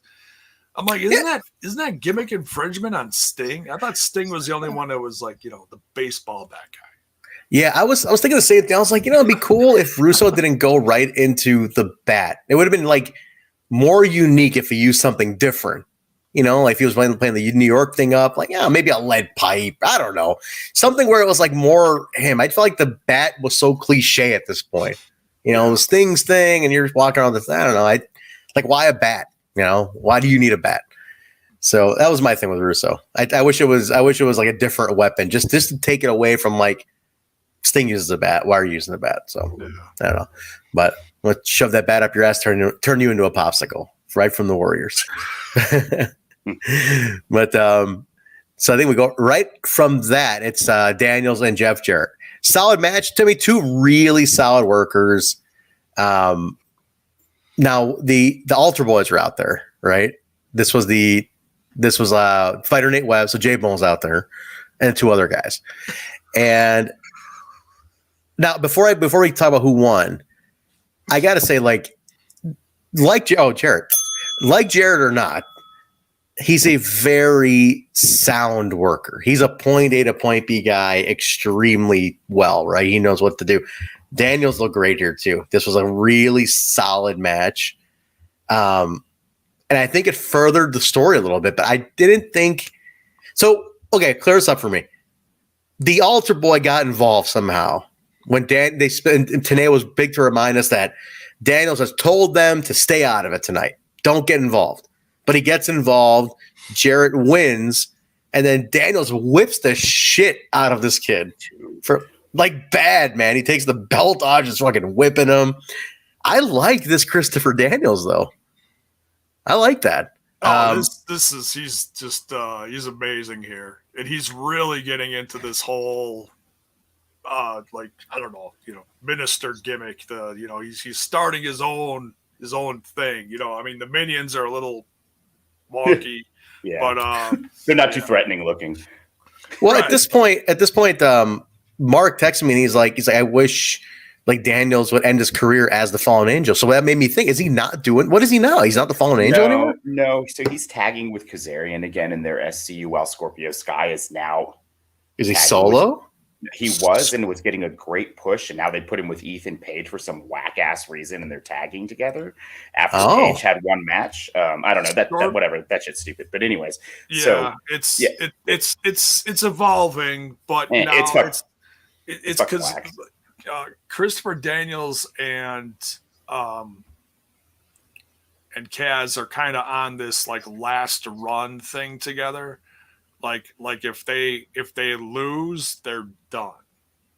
So that's kind of what the thing. So they're not on TV a ton together. Most of the time it is Kazarian. Like he just had an amazing match with Christian last week. That was Christian's debut. He's up there. I mean, like, and Daniels is. He's 50 now. But so when I texted you that, here's what I'm thinking. I've said it before on this show. This is my favorite version of Christopher Daniels. I really like the Fallen Angel gimmick. It seems to feel the most natural for him, in my opinion. It feels like this is the gimmick he probably dreamed of as a kid and got to realize as an adult. It just seems well thought out. It seems deep. It seems like he's dotted all the I's and crossed the T's. I would love to see him come back to this gimmick because it's very much like what Eric Young is doing or could be. Christopher Daniels doesn't wrestle very much anymore, like Jay said. He's a tag guy primarily, or a six-man. He had a singles match, had a bad botch. They turned it into a storyline, and his career has been only in teams since. I think he truly knows that he's, in his final run. That is the perfect time to go back to roots and come back to a managerial style. I like that. I like that a lot. That's interesting. He cuts a great promo. Oh, yeah. I remember hearing, and no surprise with this, he was on like the WWE's radar forever. And he, like, you can even see him. He's getting a tryout in Beyond the Mat. He's in the background. Like, he's there for a tryout. And I remember hearing that Vince McMahon's exact words were, "I don't get the gimmick. I don't get it." The Fallen Angel gimmick? Yeah, he didn't get it.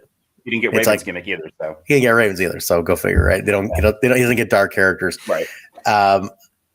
Ring of Honor really featured the Fallen Angel really heavily. This is coming from the guy that came up with Undertaker. The Undertaker. How the fuck do you not get the Fallen Angel? It's just just another version of it. Look how they've managed.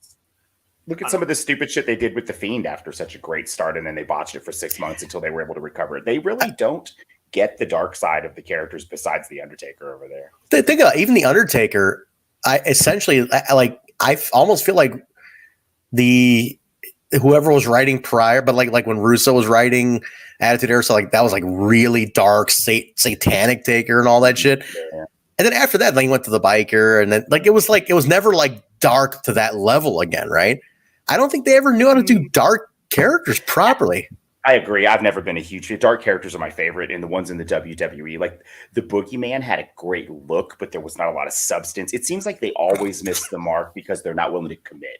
Look at the Sean O'Hare thing, the Devil's the Devil's Advocate one, right? Like they didn't know what to do with that. Like that was, to me, fucking talent, brilliant. They just don't. I don't think they get these. They don't get these with the ones with like the slightly religious connotation to it, like the godlike complex character. They don't get those. I don't think they know how to properly do them. The Ring of Honor version of Chris Daniels is fantastic. That's what they really got dark. TNA was a little more polished, still dark, but it was not as gritty because they were obviously more of a TV product, so they had to walk the line. But they featured him really well.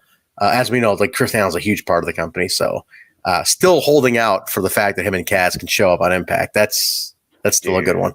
again, to close his career, why wouldn't he come? I have a just one more. We will see Christopher Daniels. If I could see the best moonsault ever one more time in an Impact ring. Well, he does still do it, actually. He does still do the best moonsault. And it's a bigger deal now that he does it. He's at 50. Yeah. One of my favorites. They even those. Him doing it in the match here against Jarrett. I don't think they gave it a title. No. It wasn't a thing yet. But they did say how beautiful it was. It's great. So hold on, just real quick. You're right. They don't call it the best moonsault ever. Is he using the angel swings here? I don't even remember. What's he finishing with at this point in his I think it's the angel swings in this. Okay. Yeah. Okay. Yeah. Okay. For a long time, he was using the not the STF. Oh my God. STO. I forgot what that one was where it's like that sweep through clothesline type thing that he was doing for a while. That was his finisher for a bit. Oh, it looks like a front facing Russian leg. Yes. Okay. Okay. I think that was his finish for a long time, actually. Okay. Good match though. I think it was a solid progression of Chris Daniels' storyline. We go to Scott Hudson with Dusty Rhodes addressing AJ.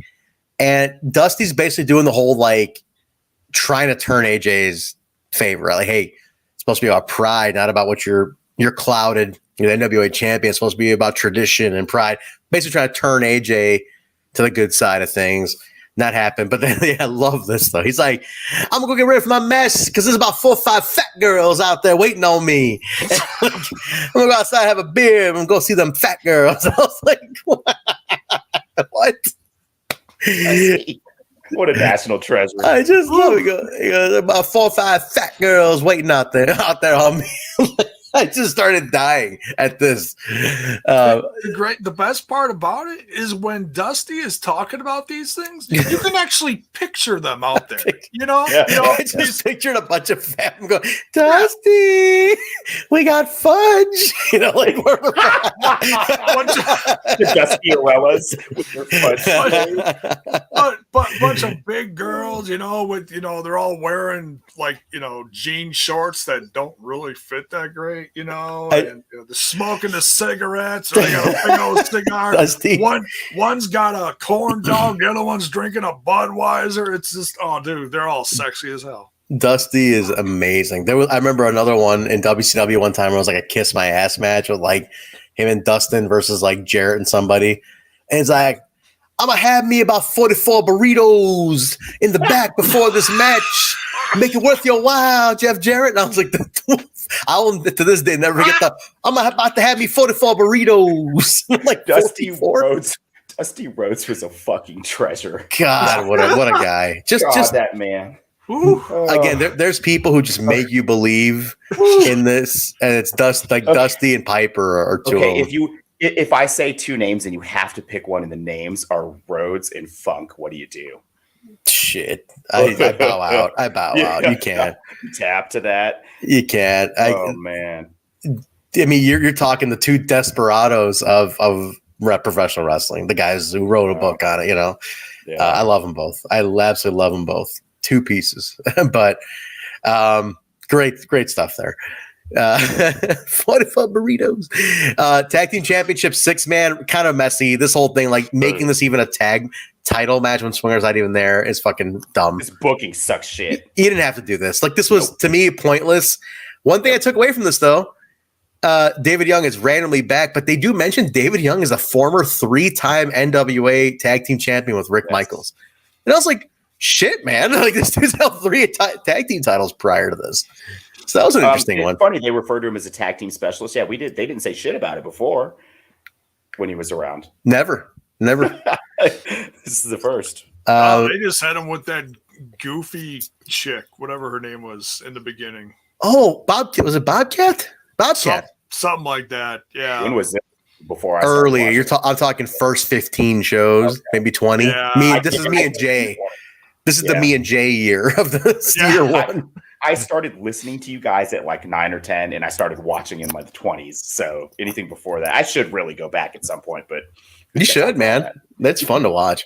Oh, absolutely. But that's an investment of another 12. That was before everything moved back to this channel. That's what we started doing. Was it really? Yeah, that's when we took back over this channel. Like the idea was to start rebuilding this channel back because we were still on the lounge at the time. Yeah. And he didn't want throwback. So it was baby steps. It was like, all right, well, let's do something on there. Yeah.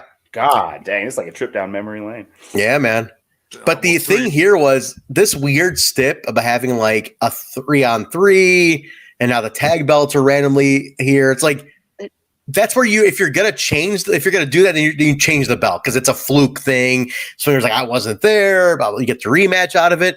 But Young pins BG to retain it. And it's like, what was the point of any of this then? None. There was no point in any of it. It didn't do favors for anyone except for David Young. Everyone else didn't need this match, whether they looked good, bad, or indifferent. I don't understand why the belt. If you had just made this a 6-man with no belts, I could have let it slide. But why would you defend belts for the first title defense after Swinger and Simon worked so hard to get him, and Swinger's not even there? We know he had a legit shoot medical emergency. Change the booking. Take the belt out of it at least. Yeah, didn't need the belts. Yeah. Just make it a 3-way. You didn't need the titles on the line. Yeah, exactly. It was just a weird It's like title match for the sake of title match. Like that's pointless. Well, and we get a kazoo finish or a. Oh yeah, it was thrown out. Oh no, well, it wasn't thrown out, but we get disco with the chair for interference for the win. That's what leads to DG taking the spine buster, right? I'll give it that. You don't think that's interference? Come on, man. It is interference. I mean, come on. He used a chair. It is also a 3-on-3 though. Like that's almost like par for the course on a 3-on-3 to have interference to that level though. But yeah, I mean, David Young does throw a sweet spine buster. Though. I'm going to give him that. That guy can throw a spine buster. They kick it to the back where Hudson's trying to talk to Dusty at his truck, but we're joined by AJ attacking Dusty while trying to have his beer at his truck. Now, a great thing happens in this scene. We're going to get to it. Oh my God. But there you go. So, and then Jay, like you said, Hudson's commentating this now. All of a sudden, Hudson's the commentator here. He's right. He's right next to or somewhere around the camera. He's just following the camera around. Mm-hmm. You know, he's not on commentary. He's just got the mic walking around with him, but he's just off camera. The only time you see him is like seconds after they get in the building. You see him in the background by the doorway, and then he just walks out the door. It's just like, where are you going? The funny thing was, while they're outside, Rudy Charles is outside while this is all going on, and he calls for the bell in the inside. It's like, why are you bothering calling for a bell? But they brawl. He's the most professional referee.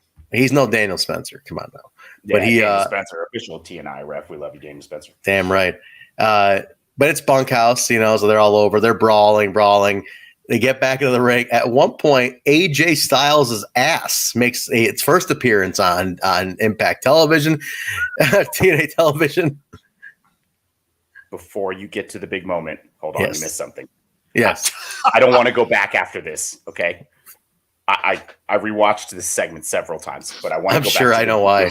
I want to go back to the beginning of this first before we get to the important part.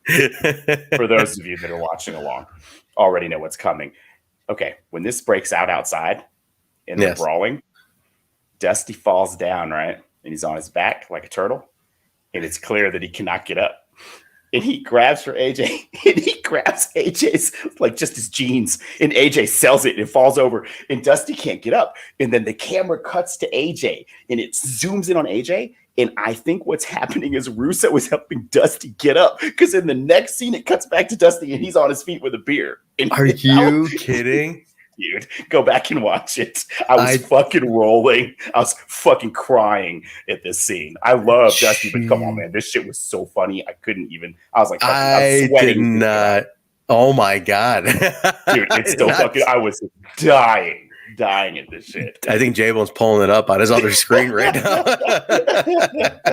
No, I'm playing with emojis in the chat. That's funny.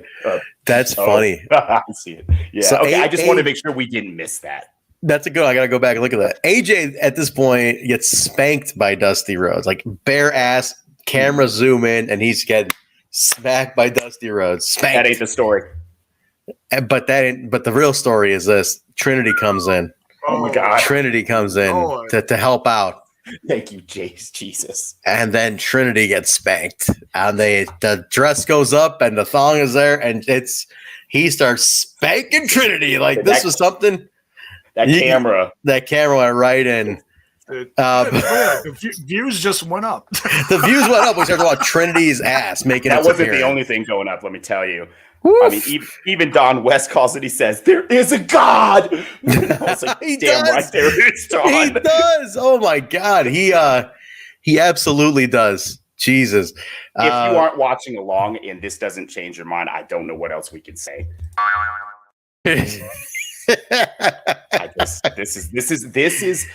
is your big ticket seller right here. NWA-TNA. Episode 63, segment 71, Trinity gets bare ass spanked. She does. Trinity fine, though, man. She got bare ass spanked. We're done here. We are done here. But made me want to start singing The Lady in Red. I love that when she gets they pull out. So they threw the match out. She gets pulled out of the ring, and she's trying to she's immediately pulling her dress out down. AJ's even like getting in on that action, trying to pull her dress down. Which I don't know why it was really funny to me. Really throws the match out. Jared got in there too at some point just to help break it all up. Can we just pause for a second and all recognize this may be the best segment we've seen in 16 episodes? It's great. It's pretty awesome. It's pretty awesome. There's a lot of ass. And if you like AJ's ass, there's that too. So there's AJ Styles and Trinity both have ass cameos on 16. Just a little bit of ass for everyone. And Dusty's a turtle. Dusty the turtle, 44 burritos, everything. Fat girls, you name it. Everything's going on here. This is the episode, man. This is the episode. Baseball's going up Russo's ass. Yeah. Let's not forget 3 Live Crew premiering their first singing and dancing on this episode. This is a wild little episode. A crazy episode. This is a wild little, I mean, like more than you think. J-Bone's dancing on this one. My God, what is happening here? My God.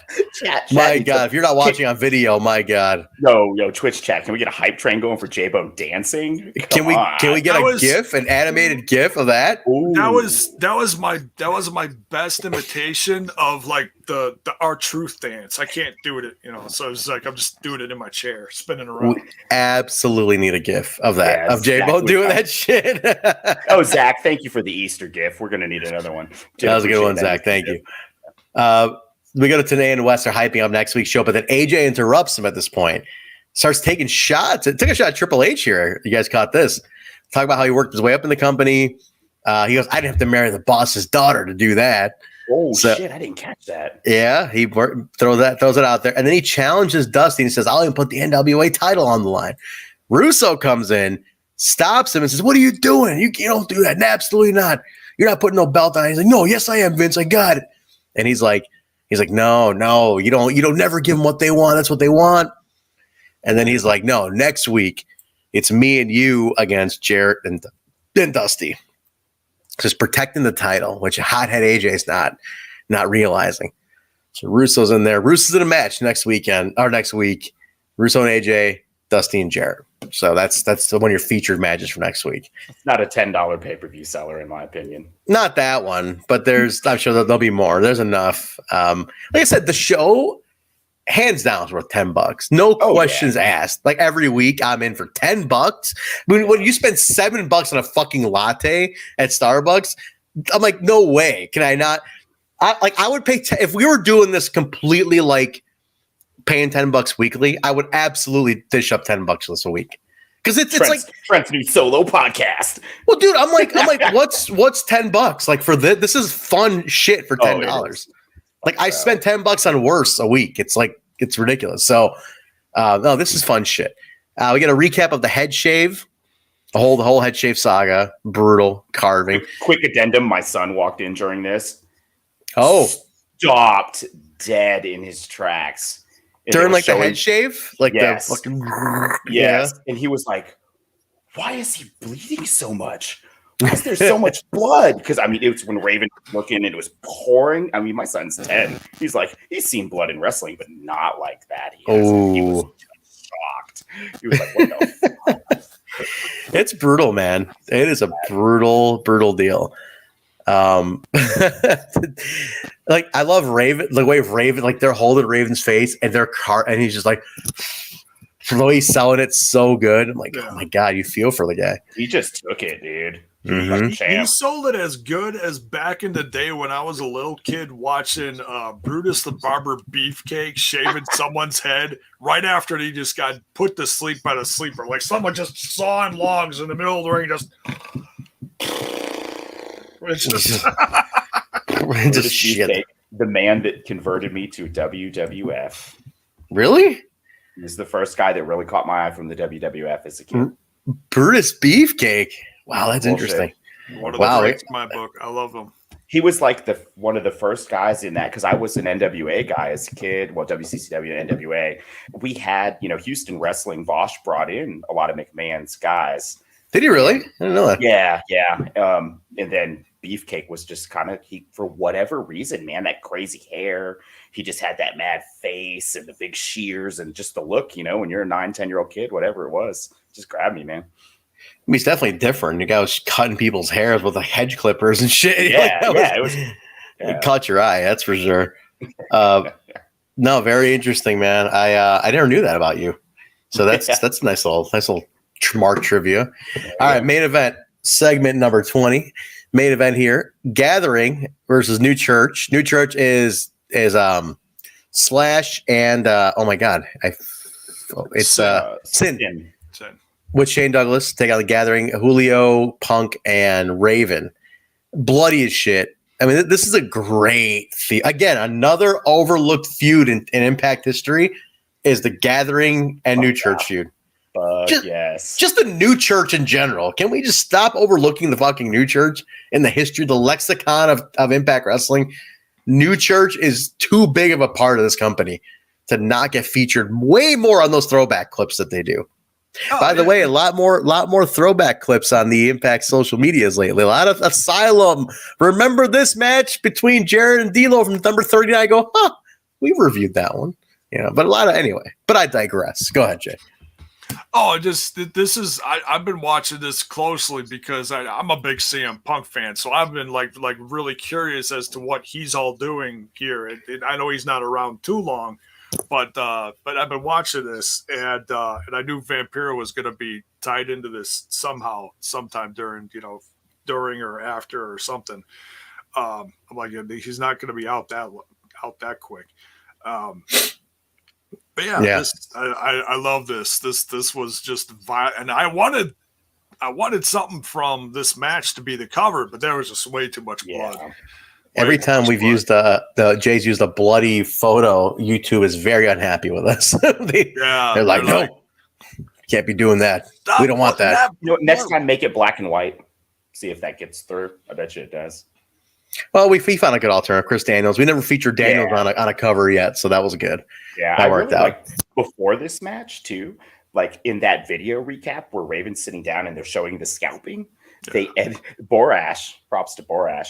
He's looking at his hand; it's covered and dripping in blood, and there's a reflection of Vampiro in it. Oh, I love that! I caught that too. That was Borash, dude. That was so cool. Sick. Hell yeah! And then Vampiro obviously makes an appearance at the end, and at the end, I was like, "Oh damn, that was sick." I did catch that too. That little superimposed. There's a lot of that in these episodes. These episodes are crazy, and they oftentimes kind of feel like madness and shit's thrown together, but they do a really good job of weaving just small threads, even if it's just in commentary or a promo or a flashback. We've talked about this before, like at the beginning of the show. Outside, you had Callis and Watts kind of setting the stage for the multiple encounters they would have through the show, defining their roles. That's what I'm really appreciating in these rewatches the most, I think, is that you can tell they're a new company and they haven't figured it all out, but you can tell that they all know enough to know that they have to tie story together somehow. So even if it's tenuous, they close their loops. You don't get that all the time now, and you end up with a mess on TV. So even though some of these episodes are sloppy as fuck, overall, you're getting a clear picture, I think. I don't know. I think they got enough experience back there where there's somebody going, hey, wait, what's the logic here? Because like for example, I was at AAW this past weekend. We did our show, the Alive show 1 of Alive. The return shows we did on Twitch. So by the way, I'm going to say it on Thursday. Huge thank you to the TNI fam who came out for that one. And I'm going to thank Truck's not here, but man, Truck Truck was the ringleader of the TNI family in the AAW Twitch show. I'm going to save that for Thursday. I am going to call that on Thursday because he deserves a very great feature. But anyway, one of the things we were doing, we were filming a promo. One of our people on our team was like, why is the camera here? Why is the camera filming this? Right? The logic. So you need that. And it didn't cross my mind, but somebody who was way more experienced than me was like, no, wait, why is the camera here? So it's always, that's the weird, overarching question all the time is why is the camera here? And if the camera's here, you have to explain these stories a bit more than you are, right? You have to make sure you tie your loose ends because you've shown it to your audience. You've shown this now. I've shown you this guy. I've shown you this happened. So now I have to explain it. So there's that. TNA does a great job. There's enough people in the back asking the metaphoric, why is the camera here? Well, even there's enough experience on camera in that the booth, too on the fly in, to make these TNA being our key guy we're talking about here. Oh, by the way, this happened. And it closes that loop really quick, just so you get that satisfaction and it keeps things fluid, but that's standing out to me a lot right now in the shows. I'm with you on that. I think that's a really good point. And that really ties it together. It helps a lot. But, man, this was just a bloody-ass match, back and forth. Gathering does win, though. They get a win. Somehow. But there's a post-match. New Church beating the shit out of them. Vampiro comes out with this pretty sweet robe, which I've never seen him wear a robe like that before. It was almost like a half robe jacket kind of thing, right? It was different. I've never seen him wear that before.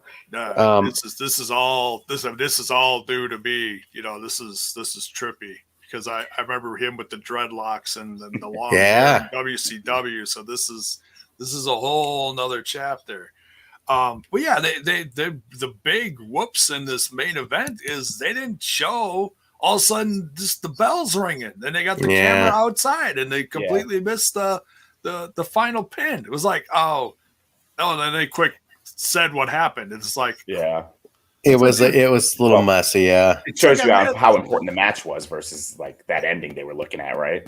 Well, it's like at least quick flip to a replay of a camera that was on it or something, or maybe there wasn't one on it. Who knows? Just a lot going on, man. There's just so much happening in these matches that it's like I don't think the camera crew knows where to be sometimes. So pretty messy, just communication problems, I think. But the post-match beatdown, they drag Raven and Punk out. They're beating down Julio.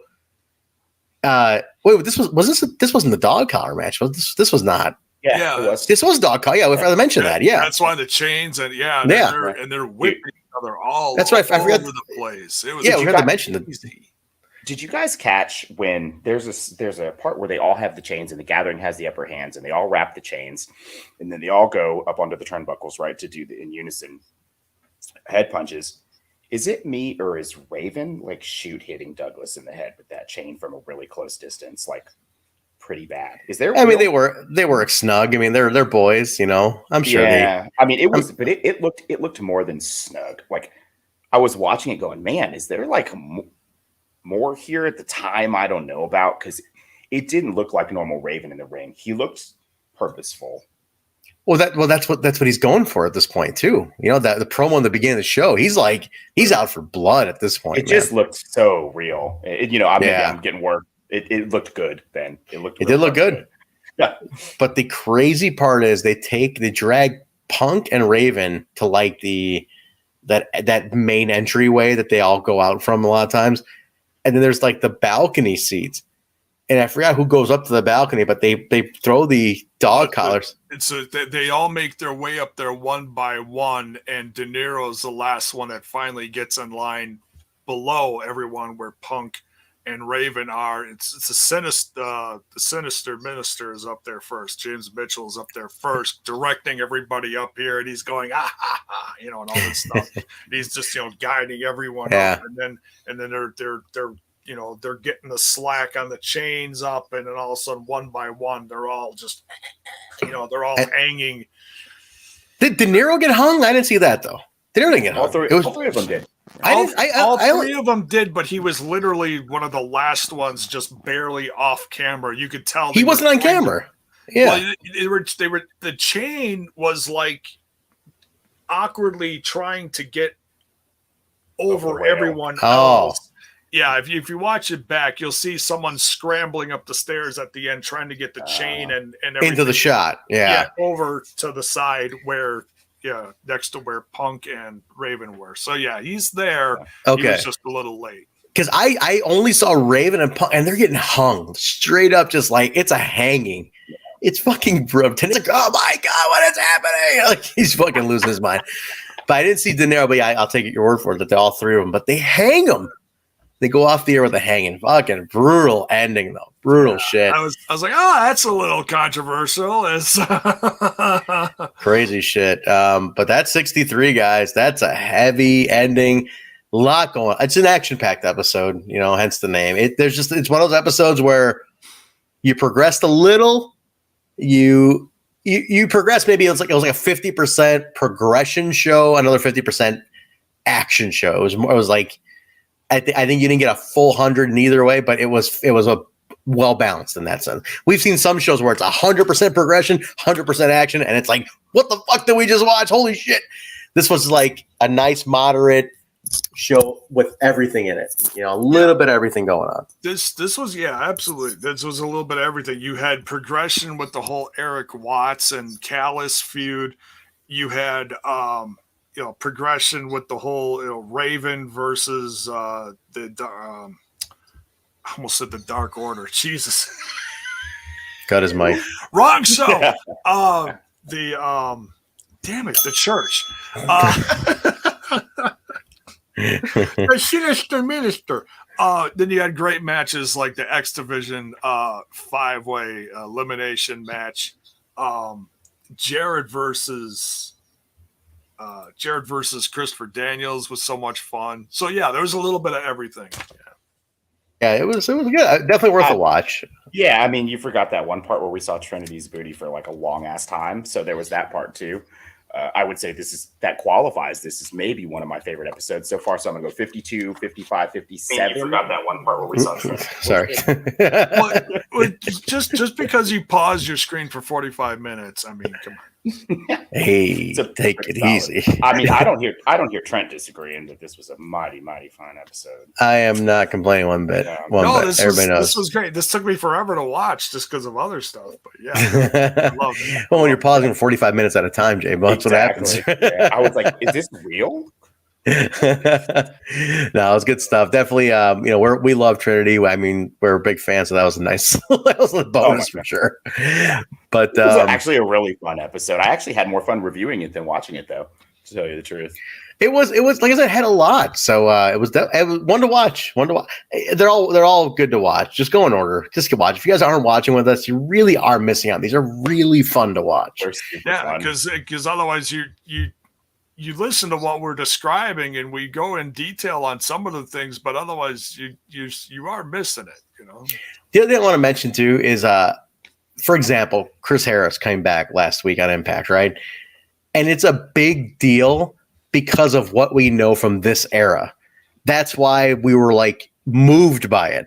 Yeah, and we popped big for that. Right. And that's why it meant so much. Because it was like, holy, because we know the genesis of Chris Harris. So that's why it's like, man, things like that happen. You want to know why it means a lot. This is the stuff to watch. By the way, shout out to Chris Harris. He left a very nice comment on our last week's review. He watched last week's episode and he left a nice comment on YouTube. Yeah, so thank you to Wildcat, good friend of the show. Wildcat has to come back because I do want to talk to him about this whole experience. His recent experience here. This was awesome. Coming back with James. Yeah. Oh, I got a quick just rewinding back to our review that we're doing now.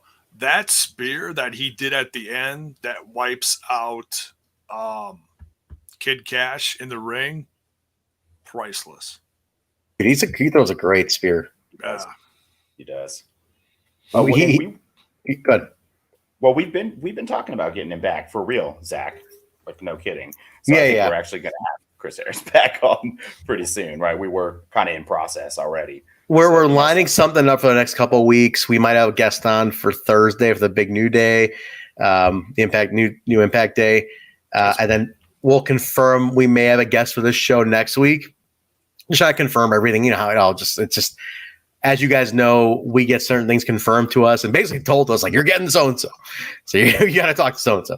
So we get them pretty last minute. You have to talk to Willie Mack. Need to talk to Willie Mack. We're damn right we do. God, started. Absolutely do. But so we'll let you guys know with enough time. That's Harris sound bite of the year so far with the whole. Oh, do you got booty hair? You got hair on your booty cheeks? Yeah, you got hair on your booty cheeks? Oh, you got booty cheek hair. That's awesome. But that's it, guys. Thank you all for joining us. Hey, that was a great news. Oh, let's touch on this. Elaborate more on Thursday. But let's just mention this real quick.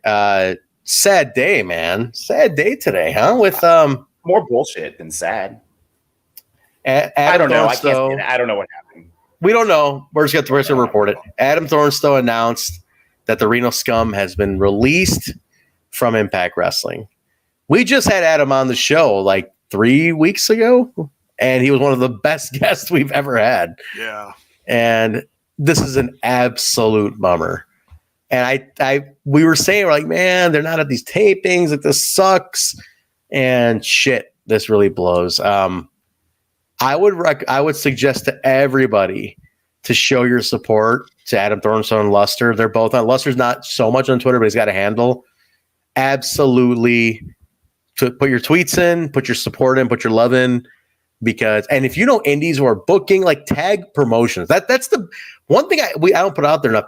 You want to see these guys? Tag independents you want to see them at. Your local indies, tag them. That's how shit happens. Yeah. So Hakeem, we need an article on Reno Scum too, man. Yeah, dude.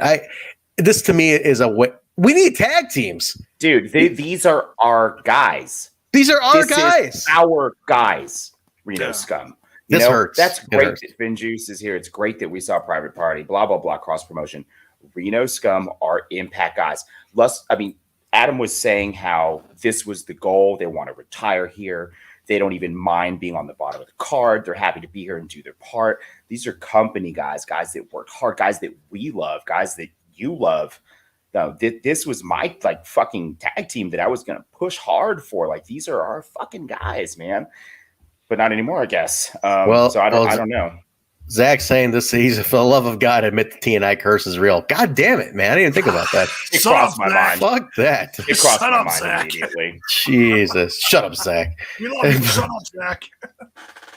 I mean, I'm glad we got him on the show. Honestly, it's one of the best interviews we've ever conducted, and he's a great guy. I learned so much about Reno Scum that I was like, shit.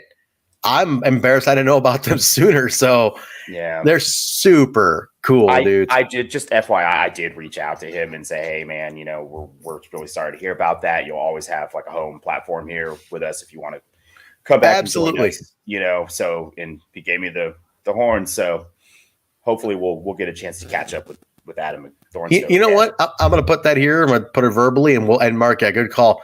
If Reno Scum ever needs a platform to plug anything as they move on to somewhere else, absolutely, you can come on to TNI and do it. There's no questions asked.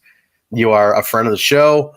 We love it. Like, Alicia was like in tears today, like legit was like bawling because of this. This sucks, dude. I was so fucking pissed. I am legitimately fucking pissed about like this. This sucks. We love Reno Scum. Like, I think they were exactly what we wanted for a tag team. We were like, these are our guys.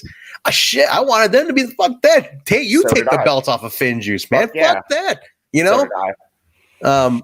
They had a match already. Like, it would have been a perfect story, but whatever it is, absolutely show your support to Reno Scum. Like I said, tag your local independents. That's how people get booked. Tell them you want Reno Scum. Let them know. PWTs, they got some PWTs. They do PWTs. Their song, we tweeted out a link to the Reno Scum song, which they sing. It's available for download. Download the song. Go to Bandcamp. They're on Bandcamp. It's on iTunes. Yeah, we plugged it. It's in our show description. Everything. Support them as much as you can, guys. Yeah, now is the time to really, if you weren't already behind Reno Scum, now is a better time than ever to get behind these guys. You know what? Just because they're done now doesn't mean they left before. Yeah. These are Impact guys. I would be happy to welcome them back with open arms. Reno Scum are our fucking team. 100%, guys. So that's it, guys. Let's get our plugs in here. We'll talk more about it Thursday, the one when we got the more prime audience. I want to reiterate a lot of that stuff to them. So, but let's get our plugs. Mark, where can people connect with you, man? Mark World Order, MARKQ World Order, only on Twitter. Mark is also part of a lot of the engagement on the We Talk Impact Twitter. Is Mark? You've been a little quiet this past week, though, Mark. I've been busy as shit. I actually may not be able to make the review on Thursday because we are going on our first vacation in a year. Oh, that's right. I may be busy Thursday night. I'm going to try and make it. So just heads up on that. All right. Well, yeah, it's been a slammed week. So, but I am on that Twitter. Trent is right. I do try and reply to you guys. Trent and J-Bone and the guys handle more of the hey, this is what's coming up. This is who we have. If there's somebody on there posting their thoughts and bullshitting, that's probably me, especially if it sounds like some shit I would say, but it's under the TNI account. I was on the wrong account. So definitely, if you like Mark's engagements, I'll let him know because he is very awesomely engaging with you guys on the Twitter. So definitely keep that coming, and Mark will get back to you on that. But cool. That's Mark on Twitter. J-Bone, are you doing stuff this week, or what are you up to this week with your are you even bothering with WrestleMania? Like, what are you doing? I'm probably going to be watching the Hall of Fame, and I'm probably going to be watching WrestleMania, but I'm not covering it because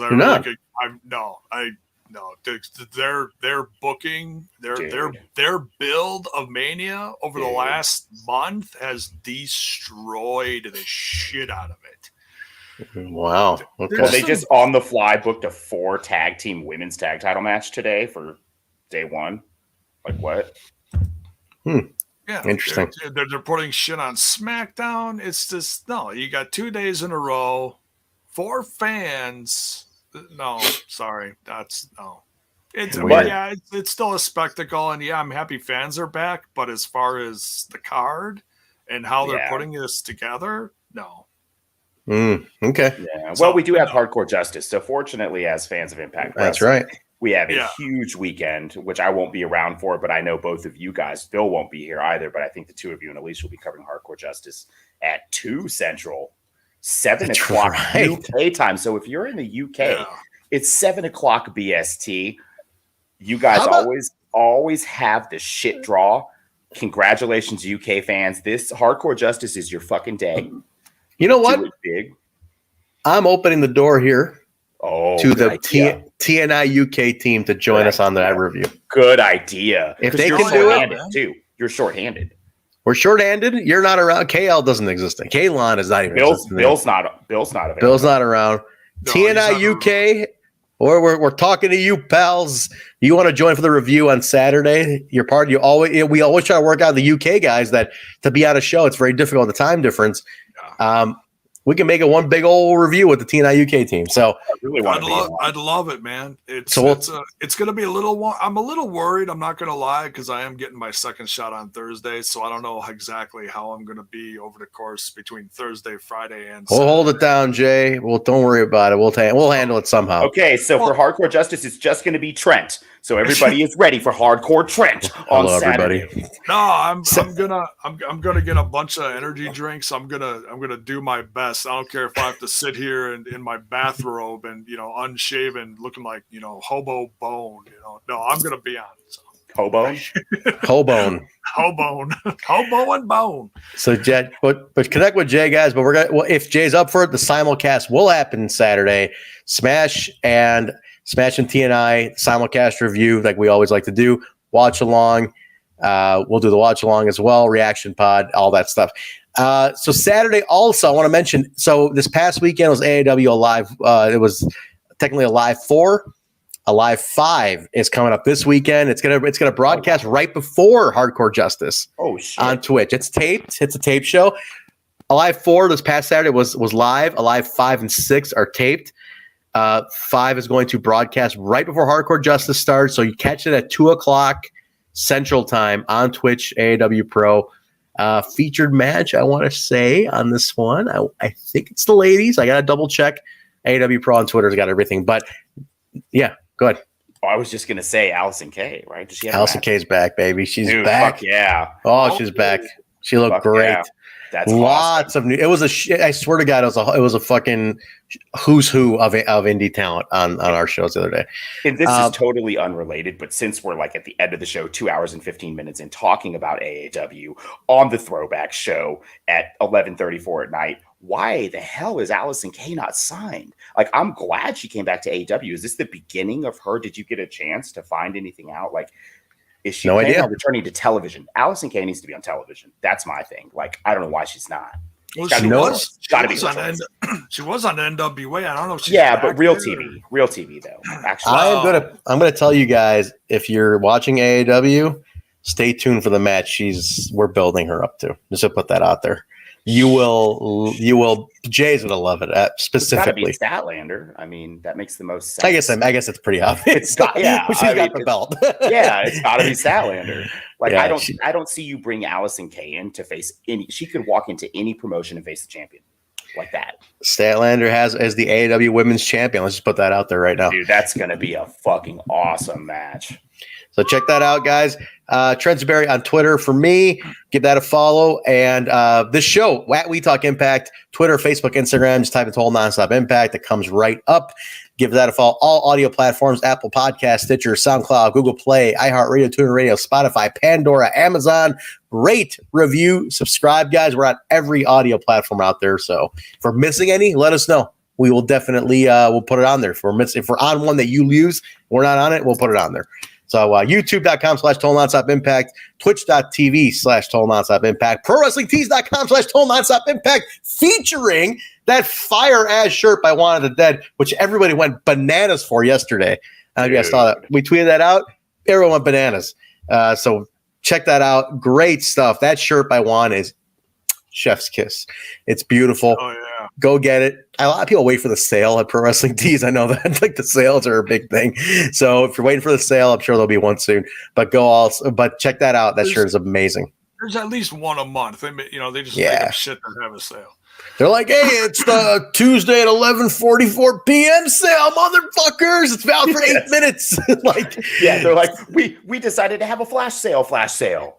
Okay. I was at Pro Wrestling Tees on Friday to pick up. AEW got face masks. That we sold at the show, like actual the masks, because everything was mask mandated. So I went down to the facility and everything, and it's a hype. They got a lot going on in that store. But check that out, guys. Also, what else? So the show schedule is now. Remember, Throwback is now Tuesdays. Tuesday Throwback, but we're gonna do it at the. I was gonna say, don't forget. Thanks to Mike. Yes, I will definitely get that in there. Tuesday Throwbacks are going to be at the same time the Thursday Throwbacks, which is 10 Central. We do a late Throwbacks are late kind of hangout nights. So 10 Central Throwbacks on Tuesday nights. Thursday is the Impact night. So the Impact and Access TV, the post show Thursday nights, following Impact. Watch along before that. Jay and not Bill this week, but maybe we'll do. I'll jump in there with Jay this week. So we'll do the watch along on Twitch. We'll have that going on Thursday for the debut on Thursdays. Yeah, maybe Jay, you got it. So that'll be there, and then that's the lead into Hardcore Justice. A lot going. It's a busy week. Guests to be announced, possibly or confirmed. They have so much going on this week that we're gonna see if we get our guest nailed down. So we'll find out. Let you guys know, and that's it. I think I got everything. So and then Fridays, TNI UK is on Fridays, and then this Saturday, like I mentioned, Hardcore Justice is coming up, and then the Road to Rebellion, man, that is on April 25th. Don't forget to mark your calendars. It has moved over to April 25th, so we're going to be a part of that as well. So that's it, guys. Miss anything, guys? Tomorrow, if you're a fan of AEW, I'll be covering Dynamite over on Smash This podcast. J-Bone and I always do predictions for the specials. I don't know how we're going to wedge this in, J-Bone. You may have to fly solo this time unless we go Thursday afternoon. I can do a quick solo one, if you're not up for it. Or we could do Thursday afternoon. So we'll figure it out. But that's something to keep an eye out for. Maybe. No? I don't want to overload Thursday because that's when I'm getting my shot, and I don't know how I'm going to. Oh, that's right. That's right. Maybe Trent and I will do. We can do it too. We'll figure it out. We'll see if we can throw in predictions. It could just be a quick episode. Yeah, we'll let you guys know for sure. All right, guys. That's gonna do it for us. That's everything. We'll see you guys on Thursday night. Impact and Access TV post show. Don't forget the day change. Tune in. Support Impact Wrestling. Make sure the new day is a successful one. Hardcore Justice, get your Impact Plus. It is up and working. Hopefully, there's no kinks for Saturday. But get in there, guys, and we will see you on Thursday. Big thank you to Michael Cavacini for joining us. That was awesome. Very informative. I'm excited about the book. I really, really am. I didn't know what to expect when he was coming on. I was like, we see a lot of tags, a lot of information. I'm not really sure what this guy's doing. Really interesting to hear what he is up to. So support Michael Cavacini. The link will be in the description below. Go to his website and let him know you enjoyed his appearance on Total Nonstop Impact. All right, guys, have a safe night. We'll see you Thursday. Take care, everybody. Good night.